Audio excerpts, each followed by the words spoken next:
Poof. Hi, everybody. Welcome to the Night Out Lounge. Surprise! Surprise, special night.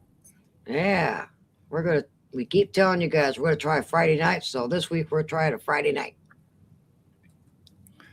Yep, especially since we weren't on Wednesday. We thought we'd go ahead and come on tonight. So how's everyone doing? I see a freaky geek also. I haven't seen you for a while. Welcome. Nice to see you. Lantern Keeper, Sandra. Yeah, Sandra, Lantern Keeper, Blazer, Freaky Geek. Nice to see everybody. So we're gonna try Friday to see if maybe we'd have a different crowd because people are up late on Friday. Not everybody can make it on the Wednesday night real late. So we're gonna try something different.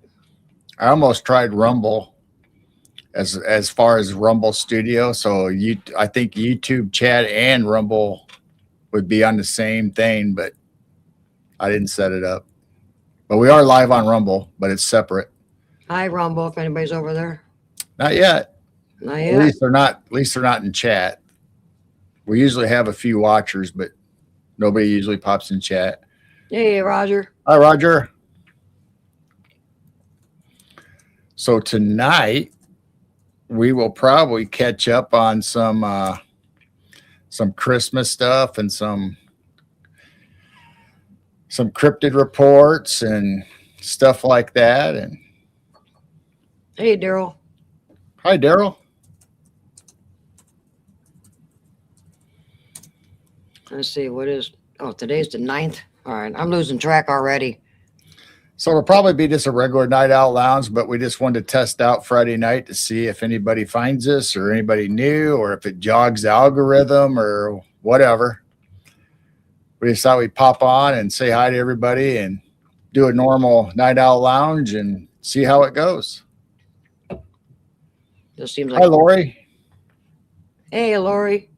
It just seemed like Friday night's dead on the regular community and there's not too many people to watch, and so here we go. Cosmic Joe. Hey, welcome in, Joe. Or for several months we were doing movies. Yes, we were. And that was keeping us busy just over on Rumble. So I don't know. We still might do a music night on Rumble. Talk about some weird songs and UFO and abduction related songs. Ooh, yeah, that'd be fun. But it'd be Rumble only. I don't know. We could probably start off on both, but then when we start playing music, if we decide to play music or videos, then we'd have to shut off YouTube because they don't like it. Yeah, then we'd have to tell everybody. Go over to Rumble, but I don't think everybody has Rumble accounts. We'd be like a salty cracker when he says, okay, YouTube's done, swap over to Rumble. Rumble. So all our shows are live on YouTube and Rumble. It used to be Facebook, but Facebook started acting goofy, so we quit going there. But we do have a Facebook account and group and page and all that good stuff. Still Instagram. We have TikTok. We have it all, but we don't do much on them. Facebook we do. I post quite a bit on Facebook, the group page anyway. Hey, Jackie. Hi, Jackie. We're getting some people we've seen from a while back. They're starting to pop in. I'm waiting for a dwarf to show up. There's a mama bear. Welcome in. Where's dwarf?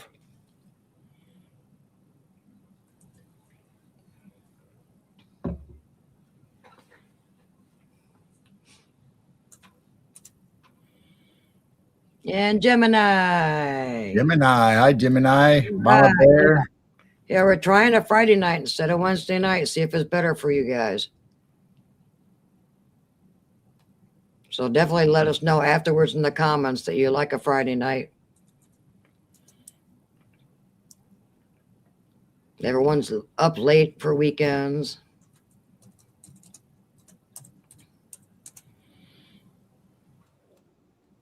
Yep. It's just going to be a regular show, but we're just testing out a new night to see how it goes.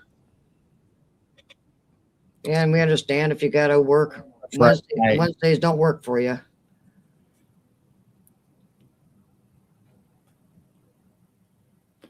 Claudette, how you doing? Hey, Claudette. Whoop, whoop. Slowly growing. There's Blazer. Patrick, welcome in. Hi, Patrick. All right. So we might, other than cryptid reports, we might jump into some holiday folklore. I had it saved up for Christmas or New Year's and we didn't go on. So we might go ahead and just talk about it a little bit tonight. Oh, the fox is out there. It is. Well, we might as well start off with a fox report. Well, if they've been running around together, I'm kind of surprised that there's only one. Oh, you just jotted off. Give me a break. He did. Yes. Well, that's not very nice of him. He's already gone. All right. Well, there's nothing fresh out there. It's just cat food. So if they're really hungry, they'll come back and eat cat food. Well, if the wildlife comes back, or yeah, I'll let you know. Or the deer show up in the garden, we'll switch over to that and show everybody the new camera. Show everybody our night color, our supposed to be true night color camera.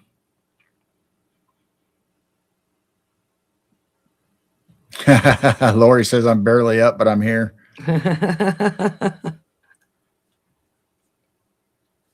Now we got 16 in here. That's pretty good. All right. I just had a feeling maybe Friday would be a little bit better than our Wednesdays. So it's worth a try. Yeah, we like hanging out with you guys and having fun and sharing stuff. And it seems like Wednesday nights have been kind of slow. I don't know if they're. Oh, I thought that was Bigfoot Dwarf. But the holidays threw us off a little bit. Yeah. So we thought we'd try a Friday night, change things up, see what happens with the algorithm, or if people get notifications that normally don't get notifications, or maybe they're not busy tonight.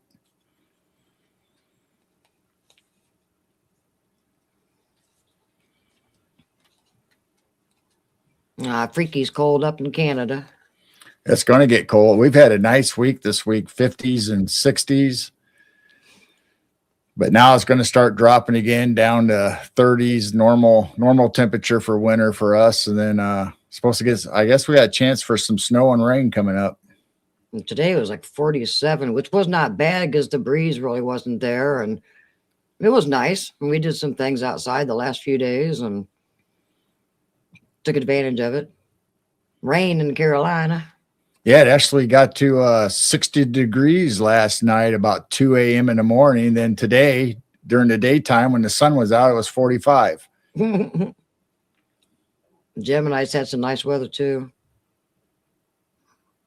I was addicted to blinker fluid off and on. I don't think it's going to stay, though. We're still going to get our winter. You got your feather over there?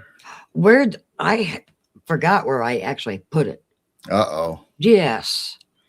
And I've been looking for it, and I'm thinking, no. I put it down somewhere when we came back in, and I don't know where I put it. I'll find it. I was going to have you show it. I know.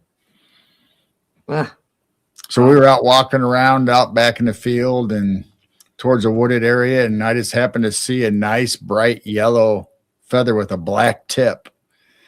And we have bird feeders out in that we have of cameras on it and everything. And I don't think I've ever seen a yellow bird other than a yellow finch. Yeah, yellow finch, but I'm pretty sure their tails are not yellow. I think their tails are black. So this feather's maybe a little bit longer than a finch's feather. I don't know. Now, female Oriole, I think, is more yellowish, and then the male looks more That's pretty bright yellow, though. Right.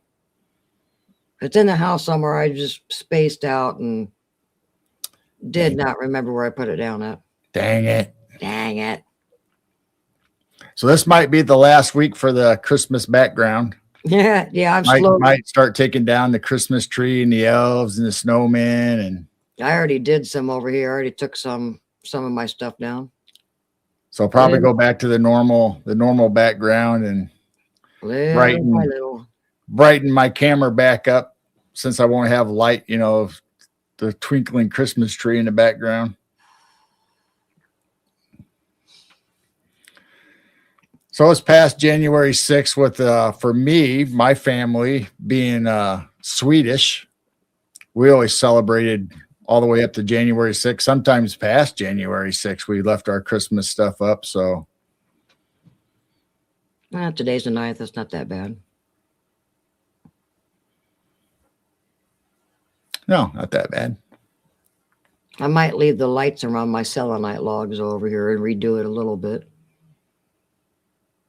I think the lights look good over there. Mm-hmm. Your lights show up a lot better than mine.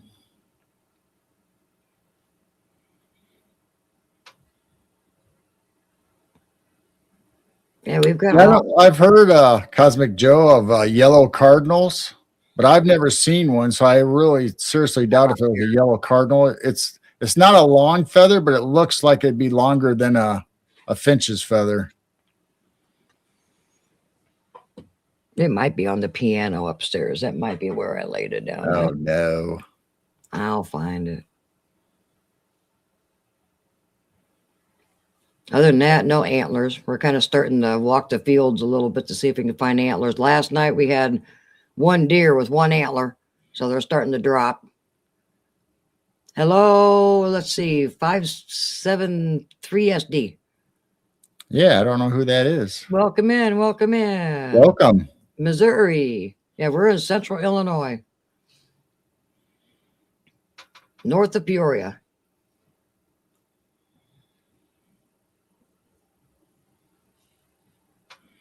Yeah, red cardinals are here all the time for us. Yeah. And blue jays.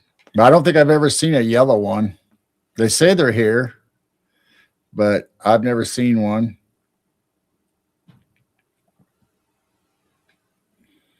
And I think there's a yellow flicker. Might have to look in my bird book that I have too for Illinois. I looked up a yellow Illinois birds with yellow feathers with black tips, and I think it was a yellow flicker came up. I don't think I've ever seen one of them either. But there was a yellow feather laying there when we went walking. So I told Sasquatch, thank you for the feather. Even though we were trying to find antlers. But the big boys out there with the big giant racks, they haven't lost their antlers yet. That's the one that I want to find. I want to find one of those big ones. Still seeing the little screech owl. I just saw him last night. He came down in the little critter cam with the rock waterfall. He got a mouse and took off. Oh, Gemini says a cardinal slammed in the sliding glass door. Oh, that's sad. Yeah, we get lots of cardinals, especially what is it, towards the fall when we just have them all of a sudden at dark. A bunch of them show up at night right before it gets dark out. That's weird. Yep. We've had some birds, slam up our sunrooms out there, which is all windows and or back porch, whatever you want to call that thing. Yeah, we've lost some birds. We even found a hummingbird dead down there. So sometimes it does happen.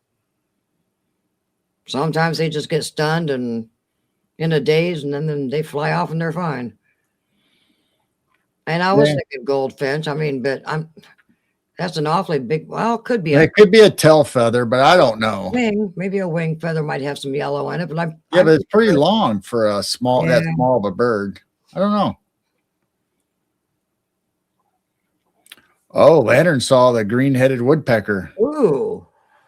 I'm not seeing a whole lot of downies and nuthatches this year. We used to usually have a lot of them going after suet and stuff. I'm not seeing a whole lot of woodpeckers. I don't think I loaded up a weird colored animal. Usually every night owl lounge I find a weird colored animal, but I don't think I have one this week. Hi, Candy. Hi, Candy.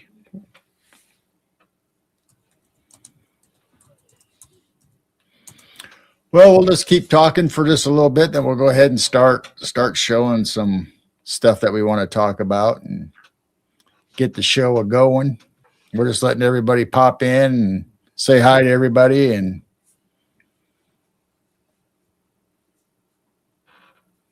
Yeah, we've been giving our squirrels peanuts. We got one or two in the front. You think maybe two there's two in the front. that used to be the woodpecker hole. Well, I think that hole's getting big, so the squirrels kind of took it over, and Daryl's been throwing out peanuts in the front, spoiling them rotten.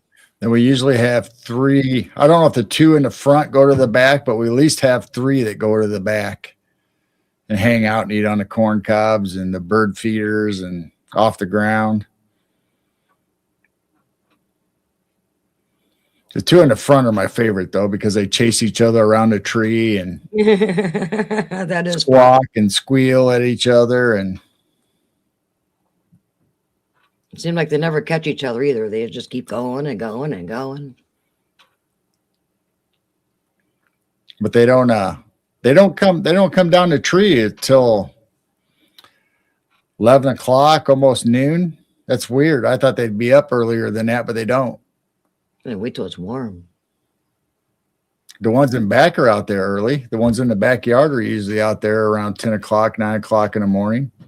And I always see the pileated woodpecker, during the summer and stuff, but I've never seen it in the winter. Have you? I don't think we have. I don't think He's so. got to be still around here. He shows up in the spring and the summer. But yeah, that pileated, those things are huge. Yeah, they're cool. We got some videos and pictures of it. We Yeah. had an old tree that we had cut down or it got rotten, and it went to town on the old stump. Oh, they beat the snot out of wood. There's bark flying all over the place.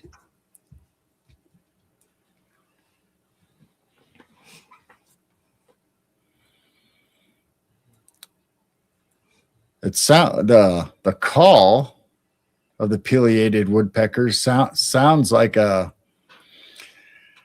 thought it was like an African bird or something you'd hear in the jungle. I mean, that's exactly what I was hearing. I couldn't figure out, man, did somebody's pet get loose and somebody's parrot or some kind of, specialty bird get out of their cage and is flying around. But it turns out I finally saw it, and it was the pileated woodpecker. I did not think that was the sound it was going to make.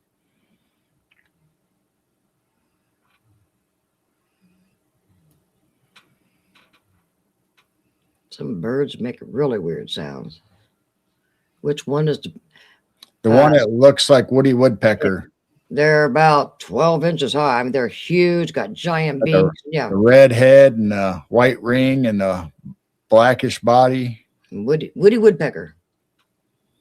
Woody Woodpecker. I think that's what he was. They are huge. They got giant beak, and they just peck the heck out of old trees to get all the bugs. They're loud.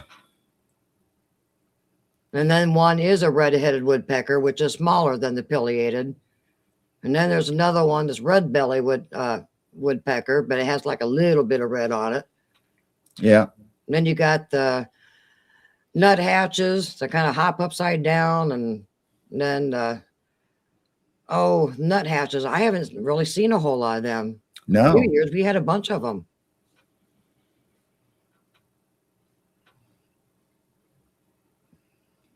The blue jays are starting to come back. Well, I think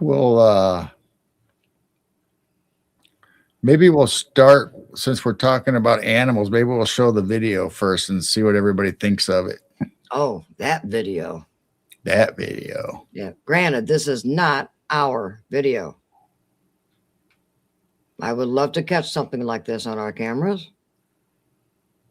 Sometimes I think I do. You guys might have already seen it. I'm going to turn the sound off. I would turn the sound off just in case they get us for it. There he is. Dwarf. Hey, Dwarf. Dwarf to the office. Dwarf, hey. Wait till you see this video, Dwarf. Now, everybody, people might have already seen it. It's making the rounds on the internet, so maybe everybody's already seen it. But I just think it's fascinating. So we'll go ahead and play it a couple times, and you guys can tell us what you think's going on. And you found this where? TikTok? Yes. All right, here we go. So this is a fox that a person feeds all the time. And it goes over the wooden fence like it sees something. There's the wooden fence during the day. That's what it looks like during the day. Then it looks like he just goes right through it. So here's a close-up. That's wild.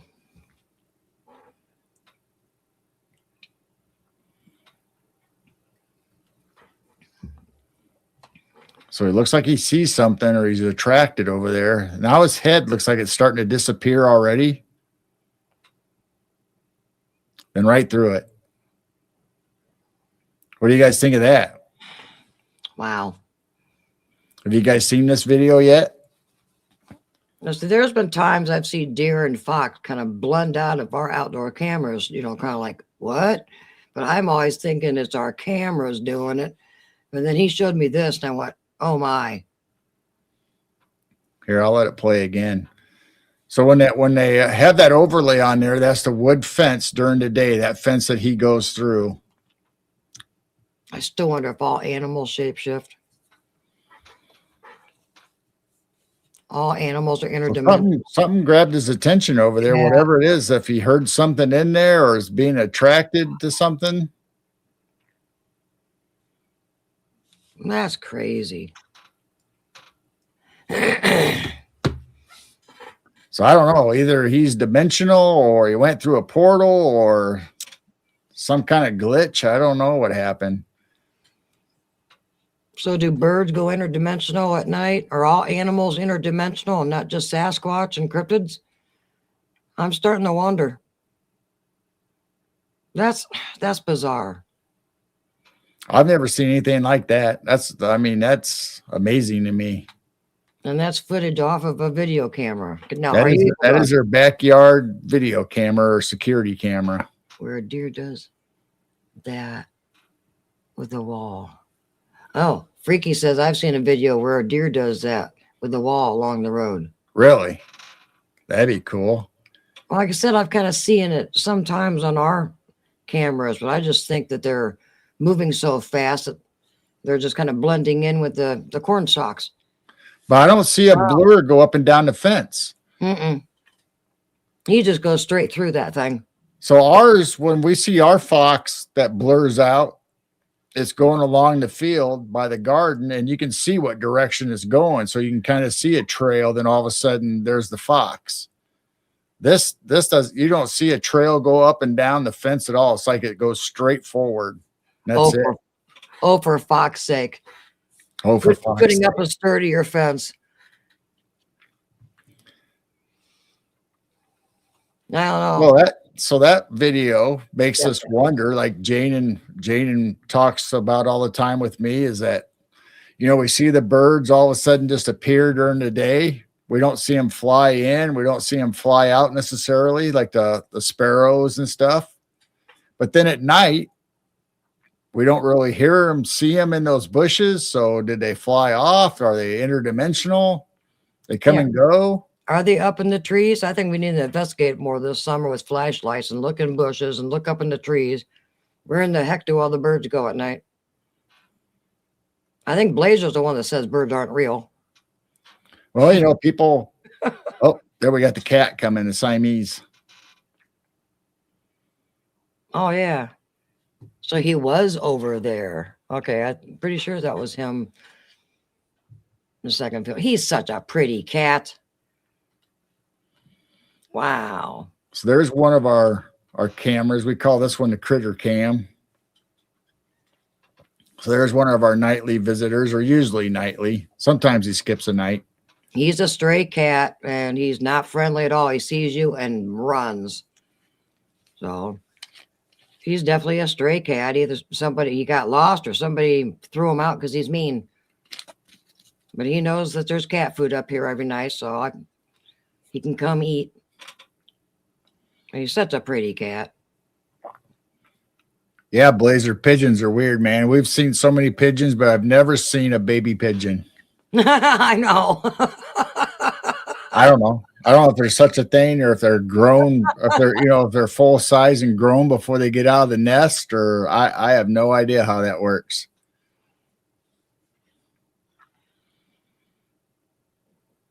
Now we've seen baby martins, Right. young martins fly out. Sparrows, robins, all those kind of babies. Yeah, but I've never seen a baby pigeon, and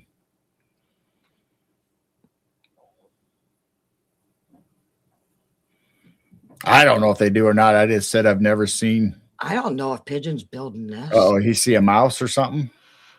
Well, there's a couple of them out there. There's like 4 of them in the bucket. So I throw them live in there and they run into the holes. And either the screech owl will get them or the cats will get them. Let's see if he pounces on something. He's hearing something. There's like 4 new mice in that rock waterfall. We have had a baby squirrel. Somebody brought us a real newborn baby squirrel and we nursed it. Yep, he had his eyes closed and everything. Had him for 2 years. So in the wild, I've never seen that. I've seen smaller squirrels, but I can't really say they're babies. But we have had a baby squirrel in our house for a while. So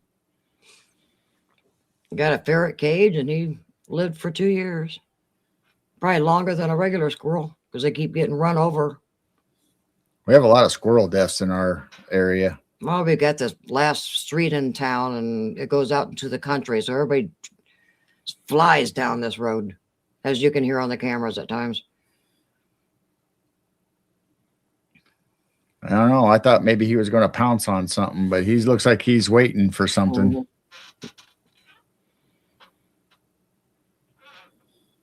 A few weeks ago, I even saw the screech owl come down and get the mouse coming in and out of that bush. And then yesterday, I saw him behind the rock waterfall. He's got his head on a swivel, man. He keeps looking everywhere, doesn't he? Mm-hmm. Yeah, Blazer yells at him to slow down on the 4th of July. I think the parade. You know what's worse? I think on our road, it's the last road on our town. Goes to the to the school north. I think it's the factory workers and the school. speed up and down our road, and I think the teachers and the parents going to the grade school speeds up and down our roads. Mm-hmm. But it comes to a T and then it goes out into the country or it goes back in town by the school. And then if they go out in the country, they're flying down our street and then there's a stop sign and then they're flying down past the factories. So yeah, the squirrels don't They talk about school safety and crosswalks, and the parents complain about people speeding. Well, the parents are the ones that are speeding, taking their kids to school or getting to school to pick them up on time. They're the ones that are speeding. It's the actual parents. Well, get this. You know who's one of the worst ones that stops at that yield and flies down the road? It's the principal. And a couple of years ago, sitting on the front porch all the time, I was about ready to stop him saying, where's your example? You're the principal of both of these schools, or superintendent, whoever is in charge of both schools. Yeah. We need to put a camera out there in that intersection. We do an expose and start busting the teachers and stuff. Go to the school board. Well, get this, the farmer that owns the field behind us is the president of the school board. Now, wouldn't that be a riot? But yeah, one of these days I'm going to go out there and start yelling at them because there's so many seniors, not just us, people even older than us, up and down this street, and they're crossing the road to get their mail and stuff. So it's ridiculous. We can blackmail the farmer. Hey, Polly. Hi, Polly. Welcome in. I hope I didn't miss anybody else. Bigfoot Dwarf says put a Bigfoot up with a sign saying slow down. which is funny because we just borrowed our son's projector. So I'm gonna put a Bigfoot silhouette on through the projector onto a big piece of wood, and I'm going to trace it out with using the projector so we can cut it out and put it out. So maybe we can put one out front. Maybe make a couple of them. I like to have one on the barn, and then we can have one out there with a sign that says slow down. Yeah, slow down. Bigfoot or Squatch crossing. Squatch crossing. Kids would probably start throwing stuff at it. Probably wreck, and then we get blamed for them getting in an accident. Oh my. Your Bigfoot caused an accident. An 8-foot one in his yard. Yeah, I want to get a 4x8 sheet of plywood or whatever, and so I'm gonna make it as big as I can fit on that 4x8. That's gonna be great. Someday, depending on how it works out, I'm gonna make a pattern off of it first. I'm gonna get the I can't remember what it's called, the backing board Template. that people that use as a pattern, so Template? we can make. Yeah, we're gonna make a template, a pattern. So I'm gonna make it so we can trace out as many as we want. But someday, might go ahead and put a couple of them together and make a 12-foot Bigfoot. Oh my gosh. And put them peeking around the barn. I don't know. Put them somewhere. Nobody makes 12-foot ones that I know of, so that'd be cool. We're gonna have the real Sasquatch in the neighborhood start throwing rocks at it.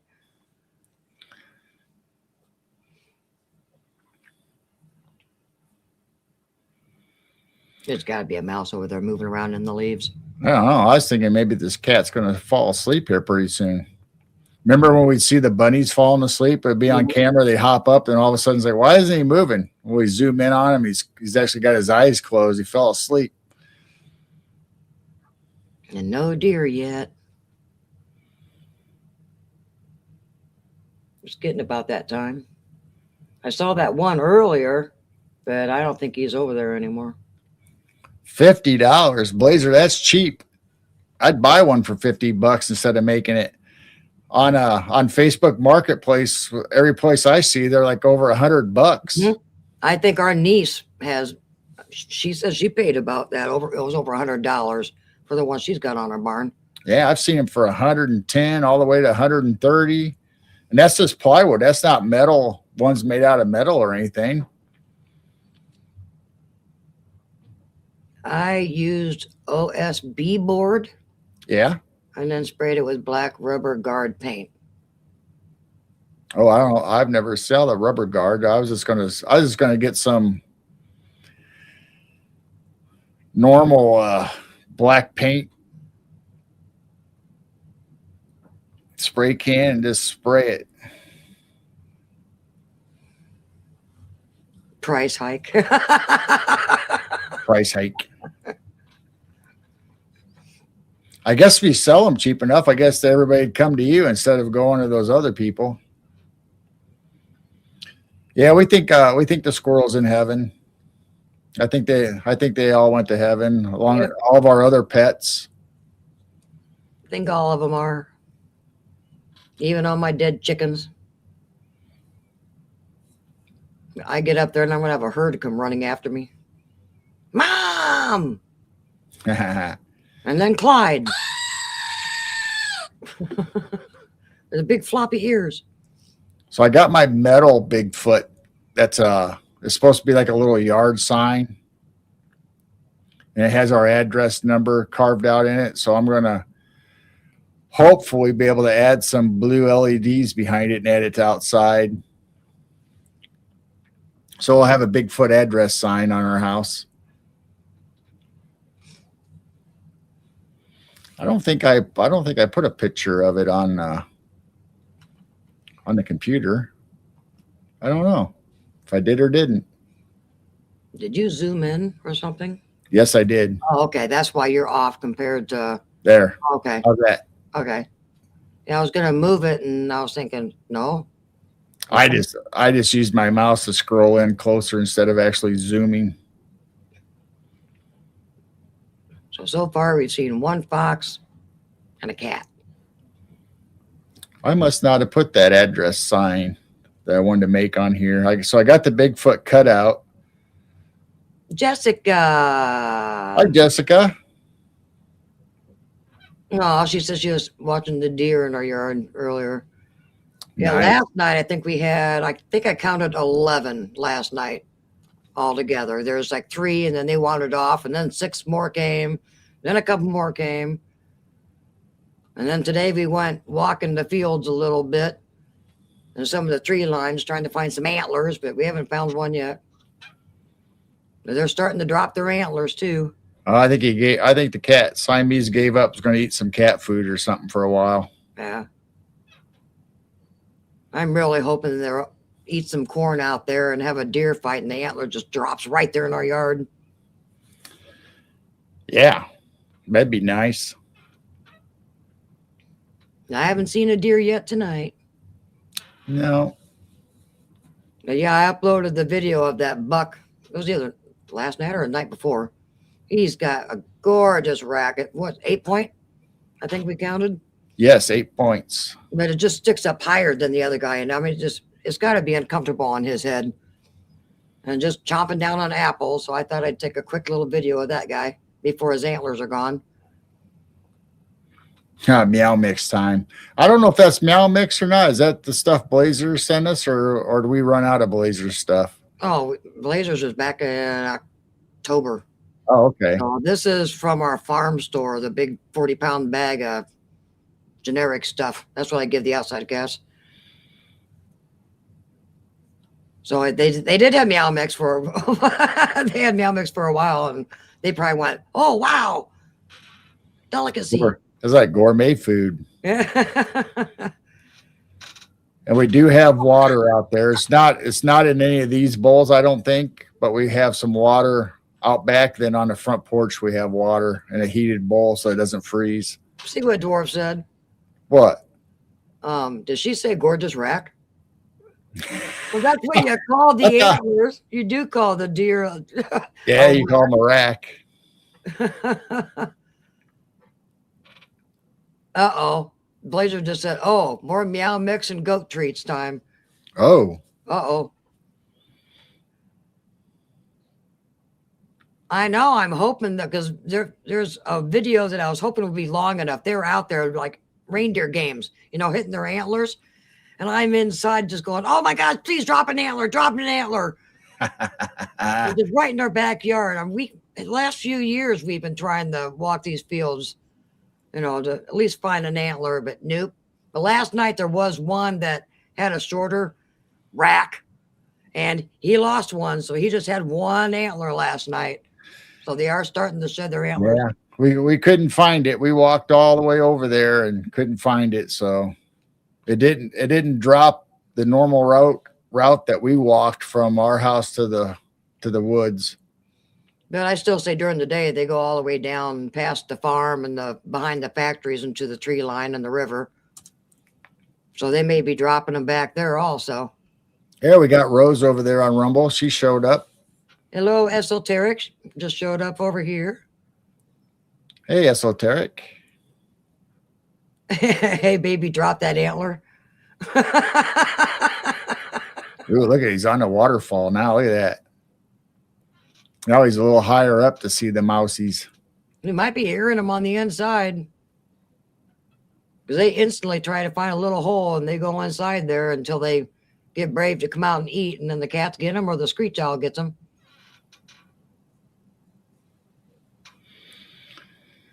So has anybody in chat said if they like Friday nights better than Wednesdays, or does it matter? Do a poll. We got enough. We got 24 in here now. You can do a poll. Yeah. And then we'll find out. So, Or yeah, if you're new, they can just type in chat if they like Fridays or Wednesdays. Blazer just had poll time. Or both. Blazer's voting for poll. Blazer's voting for poll. So, Supposed to be voting for Wednesday or Friday. If you just came in to chat, normally we're on Wednesday night, but a lot of people don't like Wednesday night because they got to go to bed and get up early the next day. So nobody's on late Friday night. So we went, hey, let's try Friday, see how it works. I want to be like Chicago and vote twice.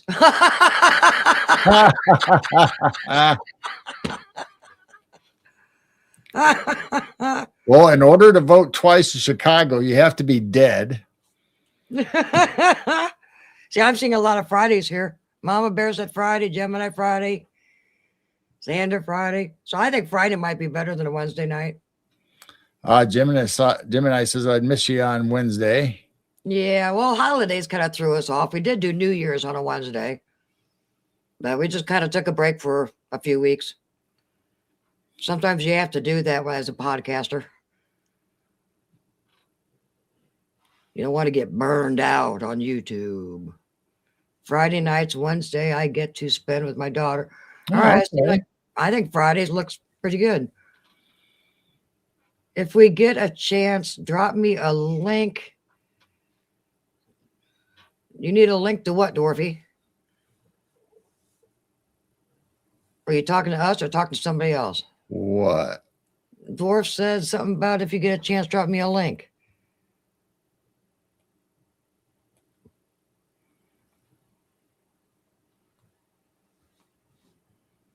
Blazer is speeding down. Oh, Chase. Oh, Chase, not Chance. Oh, a chase. What link do you want?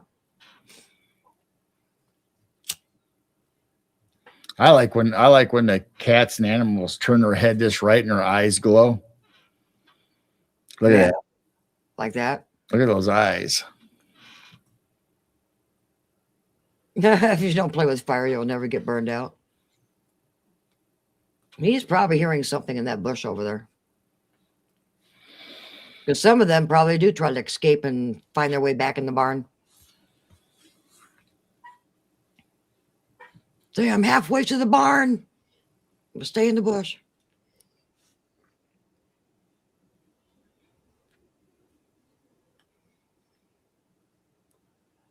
How did your post get blank on you? Yeah, we can read it. It says, Jane, if you don't play with fire, you'll never get burned out. Yeah, I don't know.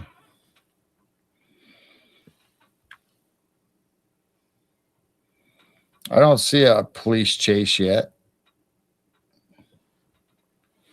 Oh man, that's what he's talking about. If we get Oh. if we get a police chase, is that what he meant? Well, if we get a police chase, we'll probably pop it up on here, but I'll send it to you, Dwarf, if that's what you're talking about. And Rose is talking about working on a 15-foot huge pine stump to wrap with chicken wire and make a life-size Bigfoot. Just been waiting for warmer temps to finish it. That'd be a cool idea. Usually most people carve stumps, but could you imagine actually wrapping it with chicken wire and making some kind of a statue out of it? That'd be cool.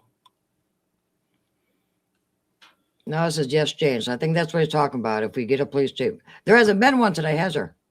No, I've not seen one today. I don't know. It's Friday night. Well, we were gone off and on. We went to the kids' house, and then we walked the field. So we haven't been home all day. Yeah, we went to deliver birthday presents to the granddaughter, but you have to give presents to the grandson too, because you don't want him left out. So we visited with the grandkids for a while.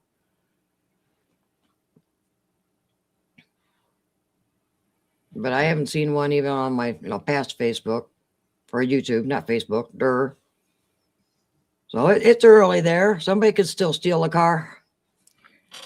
Oh yeah, Rose says Flex Seal comes in spray cans now, so you can spray paint with that Flex Seal and it seals it up. Oh wow.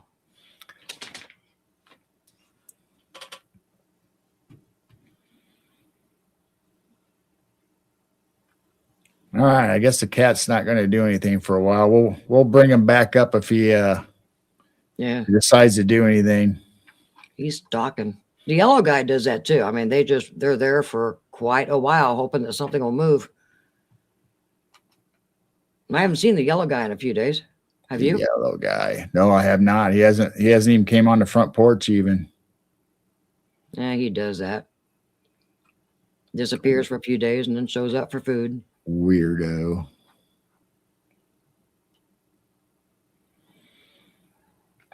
All right, so we showed the fox video. You can show it again. There's new people in chat. Hey, Huh? Jessica, you still in chat? I sent that to her, Oh, I you didn't think. send it to her? Okay. All right. That's just bizarre. I figured someday maybe she'll want to show it during one of her shows, talking about portals or something. I thought that'd be cool. You can show it real quick because we do have 23 in here. They may not have been in chat when then we showed it. Come on, dear, show up. All right, we'll show it again.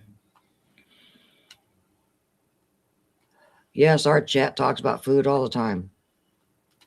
Oh, Blazer made Chinese food from scratch today. What? What? So this is a video I found online, and it's of a fox that gets fed all the time in their backyard, and it's a fenced-in backyard. So I'm not really sure how it gets in there now that I'm thinking about it, but there must be an opening somewhere. But he sees something towards that fence that catches his attention.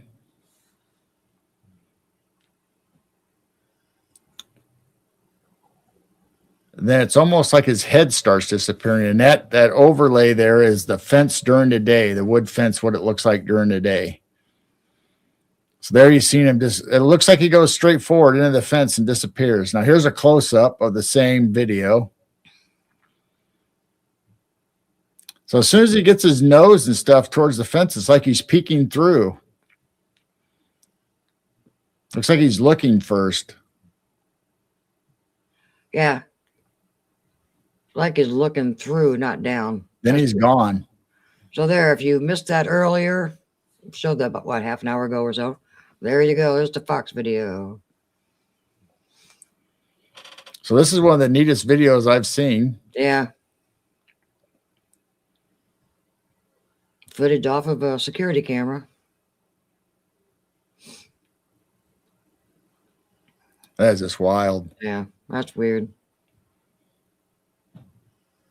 Feel sorry for whatever was on the other side of the fence. Can you imagine him coming out of nowhere?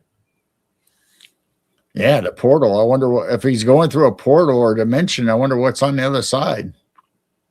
Because at first I thought, there's that dark spot. No, he goes through before that little dark spot there even. That is so weird. I don't know. I can't explain it.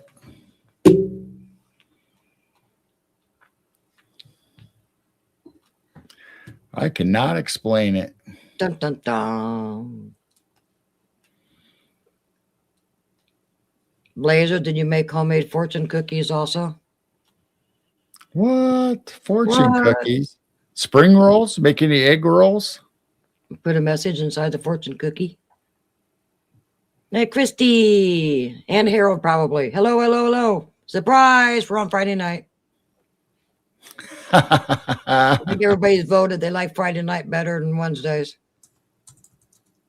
We're wondering about AI, but can you actually, I know it's off of a camera. It looks like real footage to me. I don't know. I have no idea. You have a hard time really saying these days. Yes, it could be. That's what I'll say because we don't know. We don't know. I don't vouch for any of these. I don't know.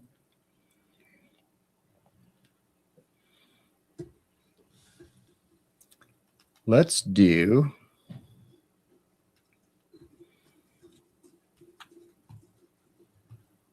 I don't know. I think we'll start with some cryptolas. Cryptolas. No spring rolls, orange chicken, egg flour soup, magnolia, a Mongolian beef, and teriyaki crispy chicken. Oh, man. Wow. Good. All right. Good. Hi, Harold. We're gonna start with January 1st, and then eventually maybe we'll go back into December. There's a couple in December we didn't do. Yeah, we were too busy watching the possum drop. The possum drop. Oh, you need that video on there so we can keep showing the possum drop. Yeah, I don't think I downloaded that. Yeah, it was good. So here we have January 1st, 1976. And this is from Creepy Acres Facebook page or website. I thought we did that one. Well, we might have. Oh, okay. We did January 1st. Yeah, We weren't on for January 1st, were we? I think you showed it that night because we were into January 1st, and that's the one that kind of looks like it has a Sasquatch face. Oh, yeah, the ape face. I think we ended up doing a couple Creepy Acres New Year's night. All right, I'll just recap it and read it anyway. All right. So January 1st, 1976, Harlington, Texas. As cousins Tracy Lawson, 11, and Jackie Davies, 14, play in the backyard of the Lawson family home on New Year's morning, they suddenly spot something standing in the irrigation canal 100 yards away. Tracy runs into the house and grabs a pair of binoculars to look at what they assume is a giant bird. However, upon looking through the binoculars at the creature, it becomes clear that they are gazing upon something monstrous. The creature stands nearly 5 feet tall and has wide, bunched up wings, a bald head with a gorilla-like face, a thick 6-inch long beak, a menacing red eyes. Horrified, the girls run back inside to wake Tracy's parents and alert them to the hideous creature, but they simply dismiss their story. The next day, Jackie's stepfather, Tom Walden, investigates the girl's claim and discovers 3-toed tracks measuring 12 inches long and 8 inches wide, pressed 1.5 inches into the hard earth. Tracy's father, Stan Lawson, finds that no matter how hard he tries, he can't even dent the same ground. Additionally, he finds the family dog cowering inside its doghouse, too afraid to come out. So I don't know what that was. I've never heard of a big bird sighting with like an ape or gorilla-like head. Unless Mothman has an ape-like head and they just don't ever tell us. They don't. Maybe the Mothman hasn't been seen close enough. I don't know.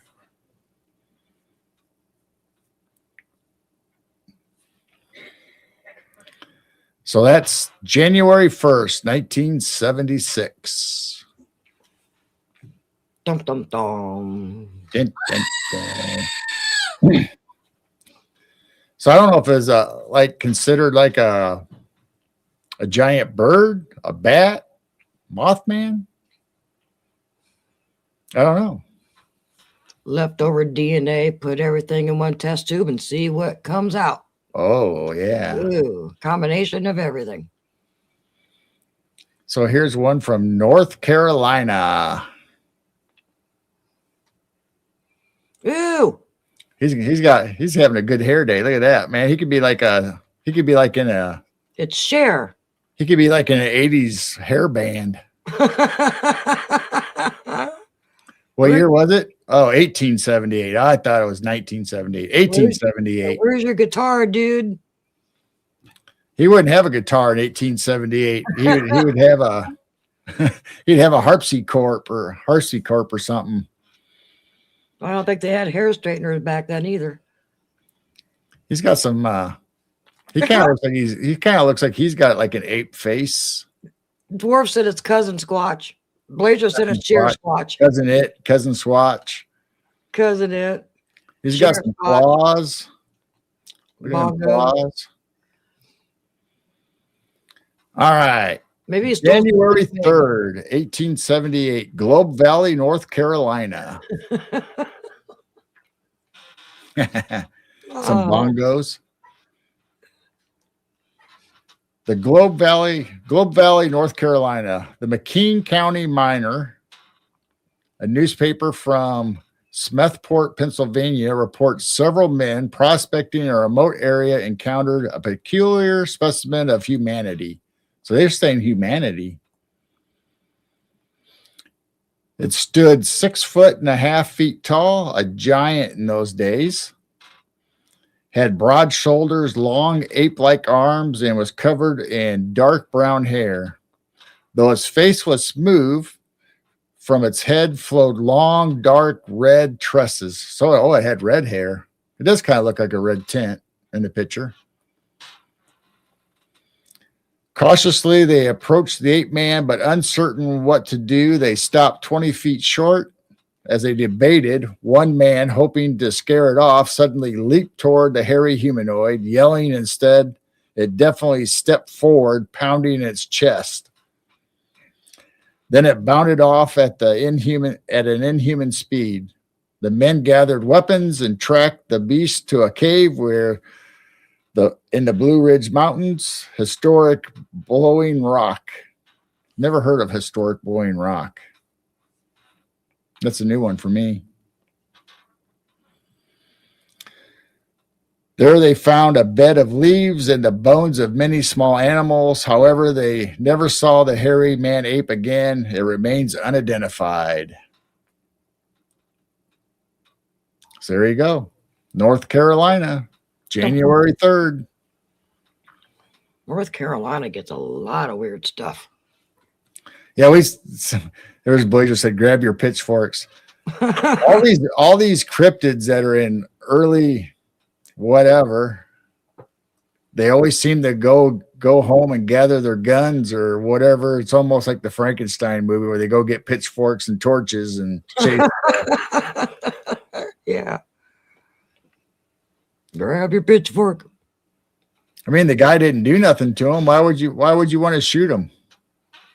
Now if he attacked and killed things, or was going to attack you, then yeah. I still like the name Share Squatch. Share Squatch. Yeah. I love you, babe. That is funny. It's 38 in Montana. It's 41 here. Well, it says 39 on the outdoor camera. Yeah, it's gonna start dropping for us. And yeah, the app that you found for the 24/7 is always a little bit different than the computer. But if we go on the apps on our phones, it'd probably say different also. Probably. So it has been nice. Since way before Christmas. It was like 60 degrees Christmas Day. Yeah. Blazer said it could turn back time. Share Squatch. Turn back time. And then the Sasquatch is shaking its hair like Cher did. Sonny had kind of a long straight hair, yeah. Long straight hair like that. So maybe it was Sonny, not Cher. My. Maybe this is a new t-shirt idea. You can make up a Share Squatch. Yeah, speaking of t-shirts, we have Robot Grandma in the Midwest merch store. You see that? What? Sonny Squatch is the little foot. Little foot. He was tiny. Oh, that's good. Oh, wow. The battleship video. We'd have to see if it's butts showing, because Cher showed her butt on that battleship video. She had the butt cheeks cut out of her leather pants. Oh. YouTube would get us. Not us. They'd get Cher or Share Squatch, not us. Share Squatch. Oh, wow. So now we have January 5th, 1934. 1934. See, so many of these. This looks like a Loch Ness monster kind of. Right. There's so many of them that are similar. Yeah. I mean, we have Champ and we have all kinds of lake monsters that have names. We did that on the Night Owl Lounge one night where we told all the lakes that had monsters and how they all rhymed with Nessie. Most of them, they all try to take a little bit like the Loch Ness monster, what they call Nessie. Well, this one's kind of shorter and almost looks almost like turtle shell. So like Nessie, they kind of make it look really long. This one looks kind of shorter and fatter. Kind of reminds me of a turtle in the middle. Yeah, let's see what it says. January 5th, 1934, 1:30 a.m. near, now I'm probably going to butcher this name, Aberchin, Scotland. Arthur Grant, a young veterinary student, is riding his motorcycle along the north shore of Loch Ness.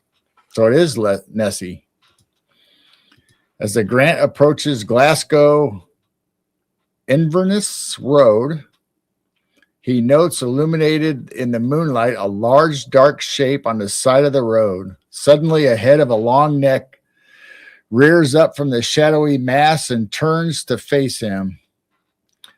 Then, in two great bounds, the creature crosses a road and plunges into the loch. Grant later describes it as 15 to 20 feet long, with a head like an eel, large eyes, and a heavy-set body. He would add that it also had two distinct front flippers, two webbed hind feet. So he has flippers in front and webbed feet in the back. That's cool. A tail 5 or 6 feet long and a whale-like skin. Grant would compare the beast to a cross between a plesiosaur and a seal. Investigators later find several large three-toed tracks at the scene and make casts. While sighting the Loch Ness monster Nessie on land are extremely rare, they do occur occasionally. But if he had flippers in the back, where did the three-toed print come from? I was going to ask that.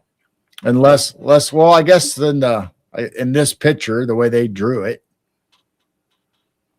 he's got 3 toes in the back. He's got these little pointy ribs, so maybe 3 of them touched the ground or drug. Maybe his flippers have three things on the underneath. I don't know. I wouldn't think they'd have any toes, but I don't know.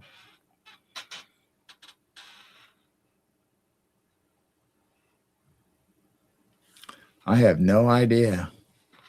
So there you go. 1934, January 5th. That'd be a little cold for Nessie to be swimming in January. They got tough skin.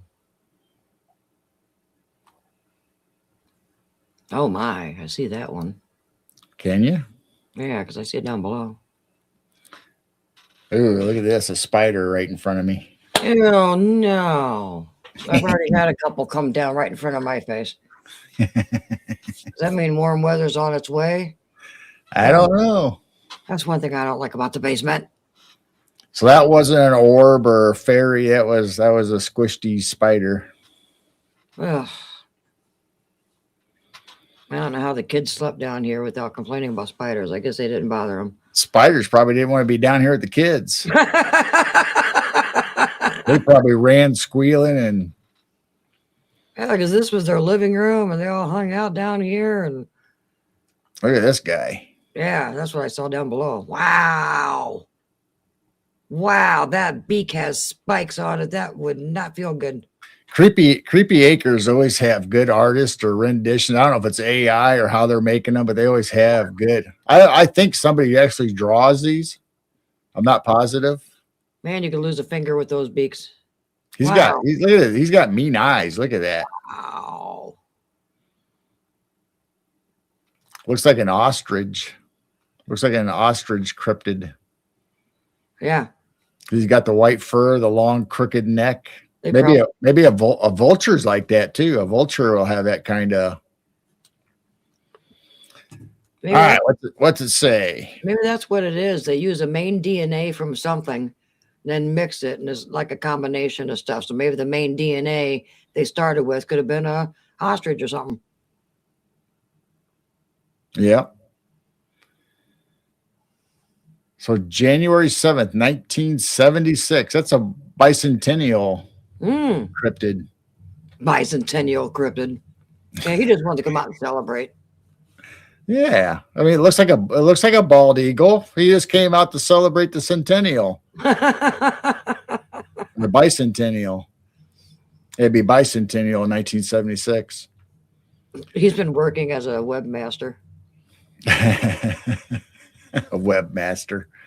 We just got terminated, so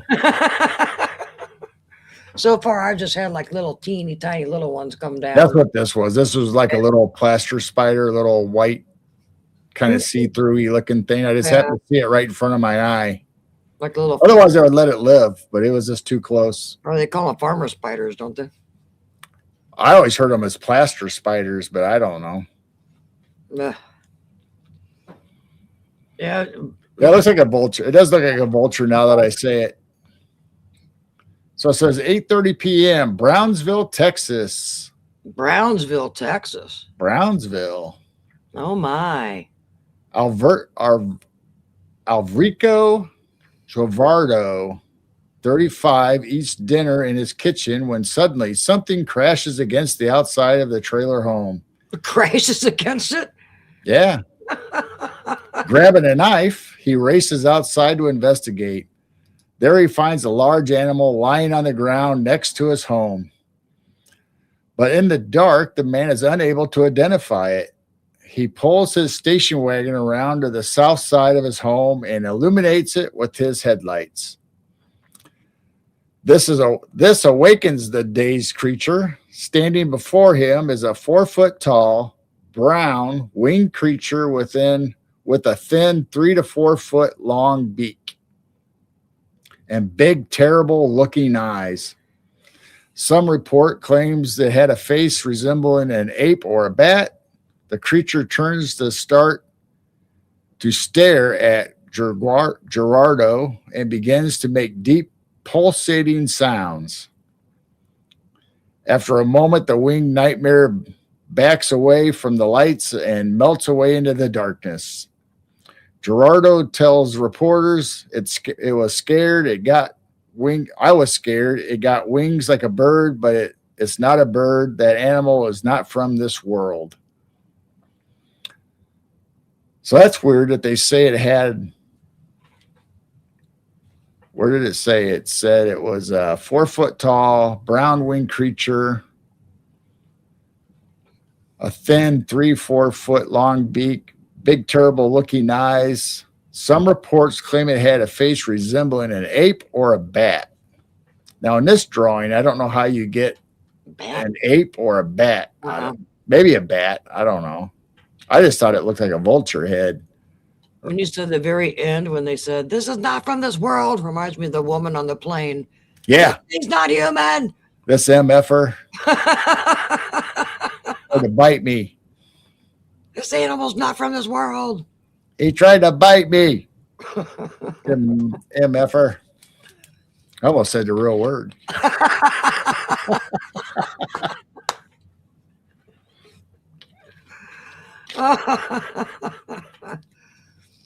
Oh my. Oh well. Rico Save Gerardo. Rico Frico.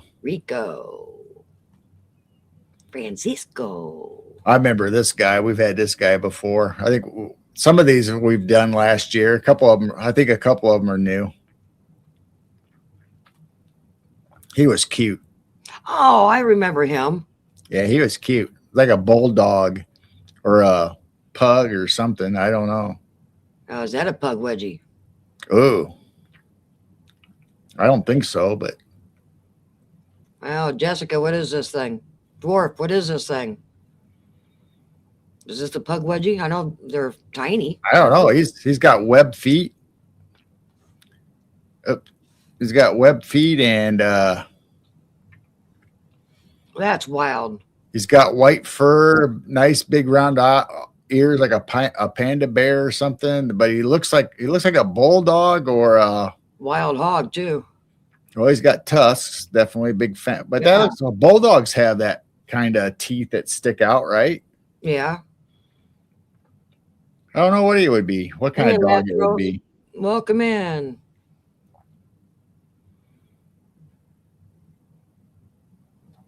Oh, he's kind of cute, but on the other hand, he's definitely different. I don't know. So this says January 12th, 2002. So that wasn't that long ago. Oh, wow. 2000s. 11:45 p.m. Villa San Rafael, Calama, Chile. Gene F. and Nelson C. searched outside for Gene's missing pet snake. Oh, so they had a snake. Oh. I wonder what kind of snake it was. When they see what they mistake for a stray dog about 30 meters away, hoping to scare the creature away, the two teens throw rocks at it. Aw. Instead, it stares at them defiantly and advances slowly with small rabbit-like hops. So it hops like a rabbit. Oh, my.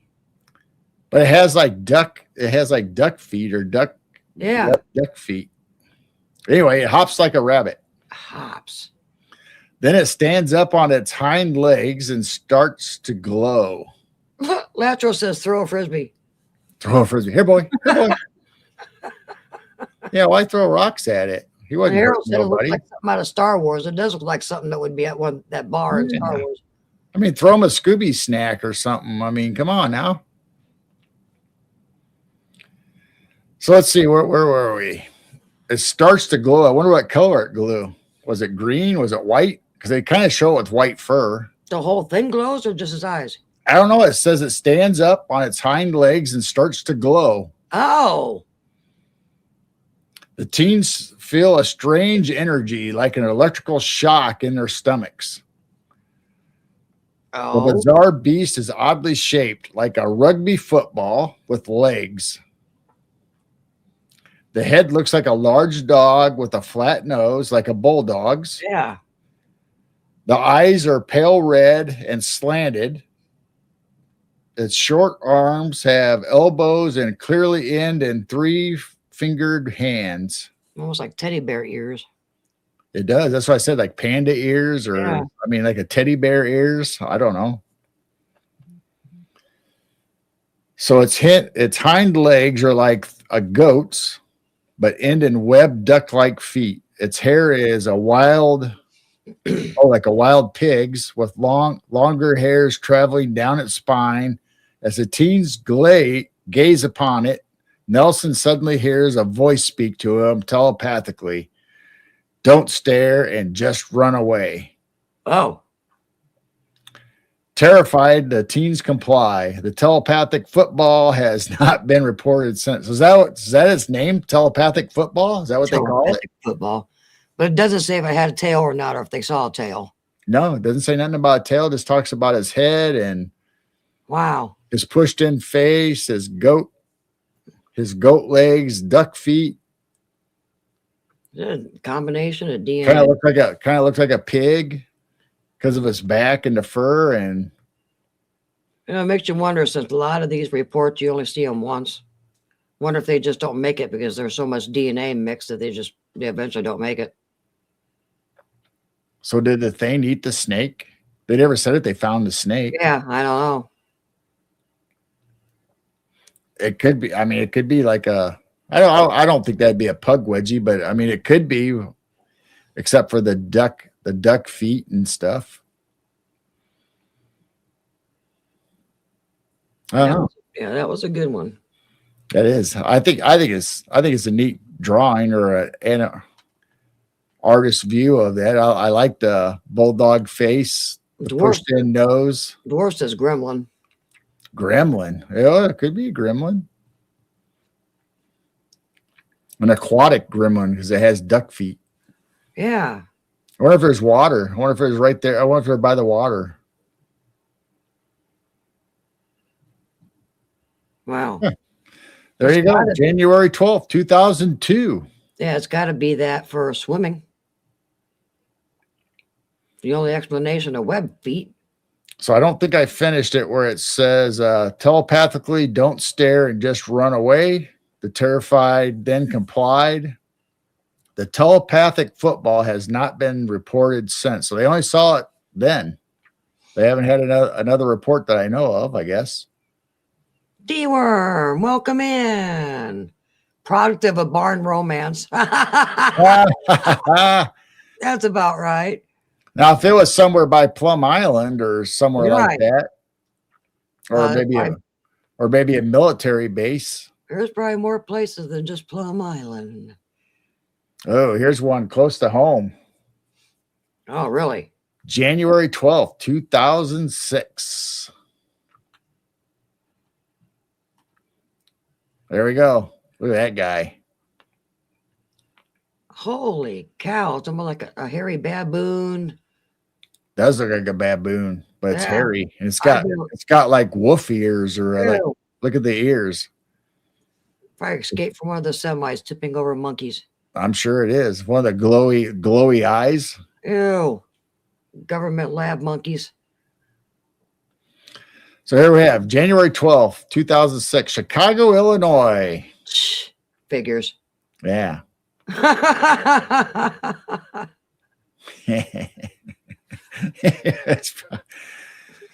He's probably out there just partying. Normal Chicago. An anonymous family arrives home only to find a scene that looks like something from a horror movie. They open the front door only to find a vicious creature attacking the family dog. Oh, the poor dog. Poor Oh. doggy. Oh. The unknown creature has the tail and body of a monkey, the face and ears of a wolf, Yeah. and the claws and fangs and eyes of a demon. Oh. Ew. So it's like a demon monkey. So one witness grabs a nearby camera and tries to snap a shot. The flash from the camera startles the creature and sends it scrambling out the front door. In the weeks that follow, residents in the area report numerous missing pets. Skeptics say the photo taken at that day reveals a laughable hoax. And while they may be right about the particular encounter, the creature known as a devil monkey is anything but silly. Sightings and attacks by similar mysterious monkey-like creatures have been reported for decades all across North America. The list includes Nova Scotia, New Brunswick, Vermont, New Hampshire, Pennsylvania, Ohio, West Virginia, Kentucky, Tennessee, North Carolina, Georgia, Illinois, Missouri, Oklahoma, Louisiana, Arizona, British Columbia, and even America's last frontier, Alaska. Wow. How do you get up to Alaska? It'd have to go through Canada, unless it's dimensional. Oh. But I bet if you look up, well, Nova Scotia is technically Canada, but it's on our side of the Heidi Pop. I bet you if you look up all these areas, I bet there has been a lab monkey release somehow. I bet you. Welcome in, Heidi. Hi, Heidi. Heidi's in the house. I mean, we know of several reports of animals getting loose that shouldn't have been loose, but well, Heidi, is tomorrow the big day? Didn't she say the 10th? Whoop whoop. Are you almost ready? Yeah. See, you can come to Chicago and get yourself a pet devil monkey. Yeah, beware of the devil monkeys when you drive through Wisconsin. Oh, the 11th? Wisconsin wasn't on the list. Yeah, Chicago's right next to Wisconsin. I know, but it's not on the list. They got to have like travel papers or passports or something. Devil monkey. Devil monkey. All right. There you go. There's the cryptid reports. Dum, dum, dum.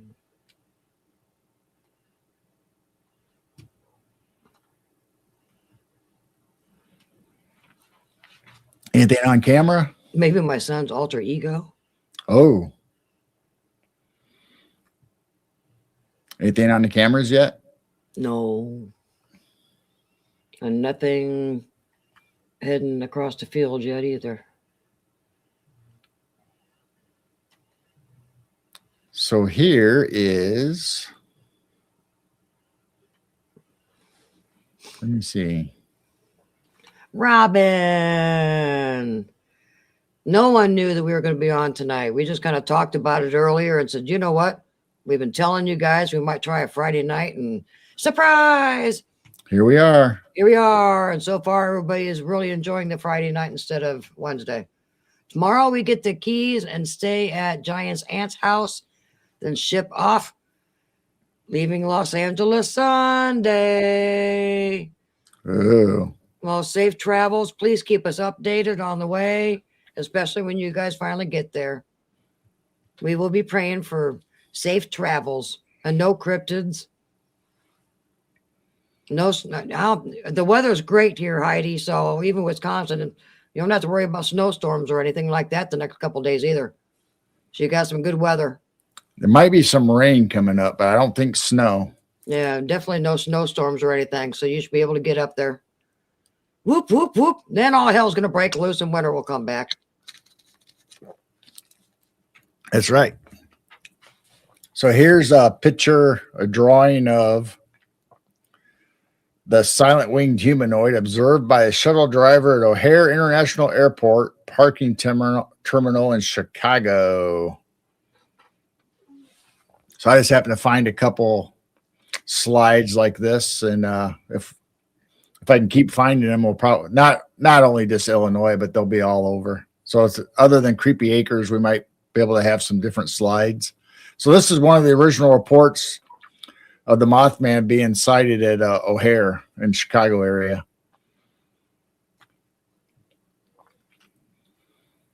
And then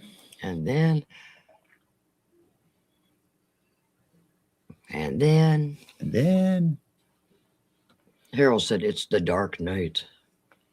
And then I believe in 2019, an upright dog-like creature runs across the road near Champaign, Illinois, leaving witnesses stunned. Champagne? Champaign. So we've had I've never heard this report. We've had werewolf and dogman reports since the 1800s, maybe even earlier than that. They've been reported. Wow. And we've had, so then here's 2019 where we have like a dogman or dog-like creature. They're showing a tail, so I would say that's a dogman. Werewolves I don't think have tails. Right. Werewolves no tails, dogman have tails. That's what as far as I know. I mean, I don't know. Right. That's what a lot of them have been saying anyway. But that's 2 hours southeast. Kind of like more east, but it's kind of southeast. But I don't understand why wouldn't if a dogman has a tail, why wouldn't a werewolf? Because a wolf and a would have a tail. Because a werewolf's half human. So is a dogman. Oh, that's yeah. I don't know. So why couldn't both of them have tails? That's true. I don't know. Maybe there's tailless and tail of each. I don't know. Anyway, they say werewolves don't have tails and dogman do, but I would think a werewolf could have a tail. Cosmic Joe said many sites in Maryland here of dogman. So I know you keep hearing a lot of the, foots on the ground guys say that werewolf has no tail, dogman has tails. I don't know. Well, we've had several reports near us within at least an hour of Bigfoot, Mothman. Then we have the Chicago sightings. We have the Plainsville, or is it Plainsville? I think not Plainsville for Bigfoot and Sasquatch. But when you get closer to the Wisconsin-Illinois borders, where the werewolf and dogman reports really start hopping. At least that's where they were for the werewolves in the early 1700s. Is more close because there's a lot of woods. When you start getting in northern Illinois and starting to go into Wisconsin, there's a lot of woods. I mean, almost like the Pine Barrens. There's a lot of woods around here, and a lot of farmers have, woods along or in the back of their farm, and then there's some big patches of woods. Just like the one that, if we look straight out from the field camera and that one single farmhouse on that road, those trees back there, I mean, they're dense. That's a big Big set of trees. So since Hmm. trying to think, let's see.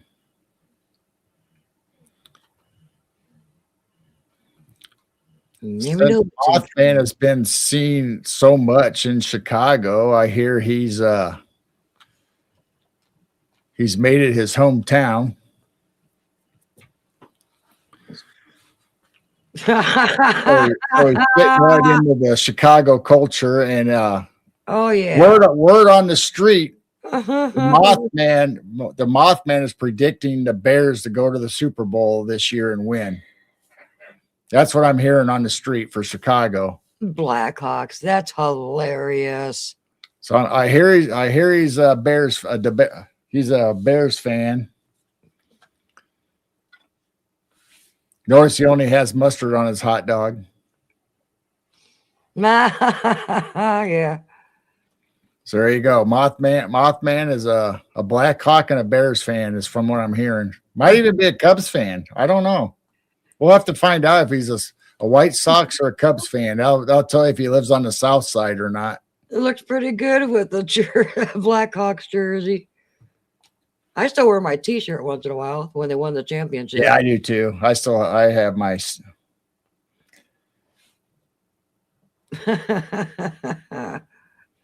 That's cute.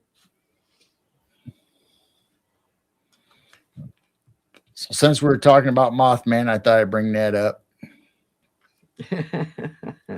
No action on the animal cameras yet? It's a Friday night. Maybe they're down there hanging out in the bar or something. I don't know. Oh, The Siamese cat left, and I had the fox earlier. I haven't seen a possum yet. No coon. And just that one deer, that one eye shine, and it laid down for a little bit, and then it took off. But it's still early. Sometimes the deer don't show up till after midnight. It's right. still early. They might be doing their circles and circling back. Maybe. All right. And then we'll have to see if any deer show up later. Yeah, so we can show our new camera. Well, I can bring it up. There's just nothing there, but right. If you haven't heard, we got a new camera. Now we've got up to 9. So we can go up to what now? 16? 16 cameras. So we can also we can add Wi-Fi cameras or wireless cameras also, I believe, to this box. Okay. Yeah, we're testing out their new night color. So we might have to see how far our Wi-Fi goes and see if it'll pick up, how far it'll pick up. So that might be interesting. What's nice is this is easy to move, and boy, does it show the stars, but tonight's cloudy. Of course, tonight's cloudy.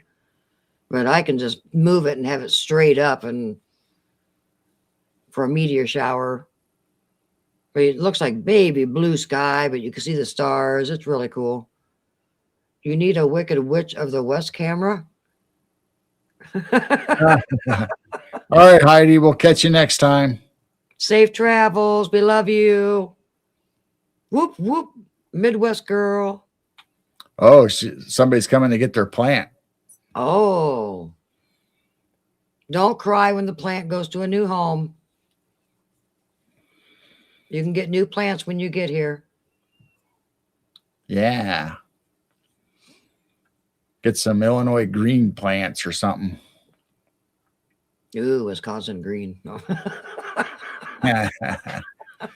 right. Well, I got a couple more things we could probably bring up.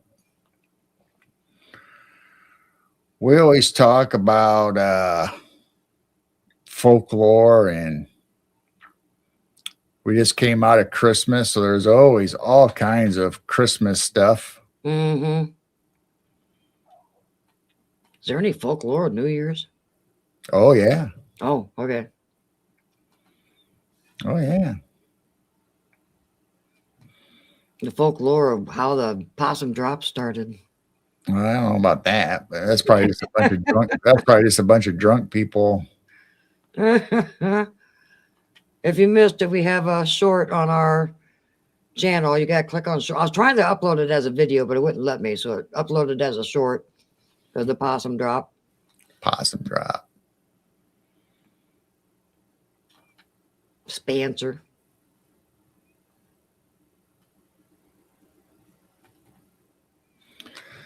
So this is Thank you, Latros. They're go coming. along.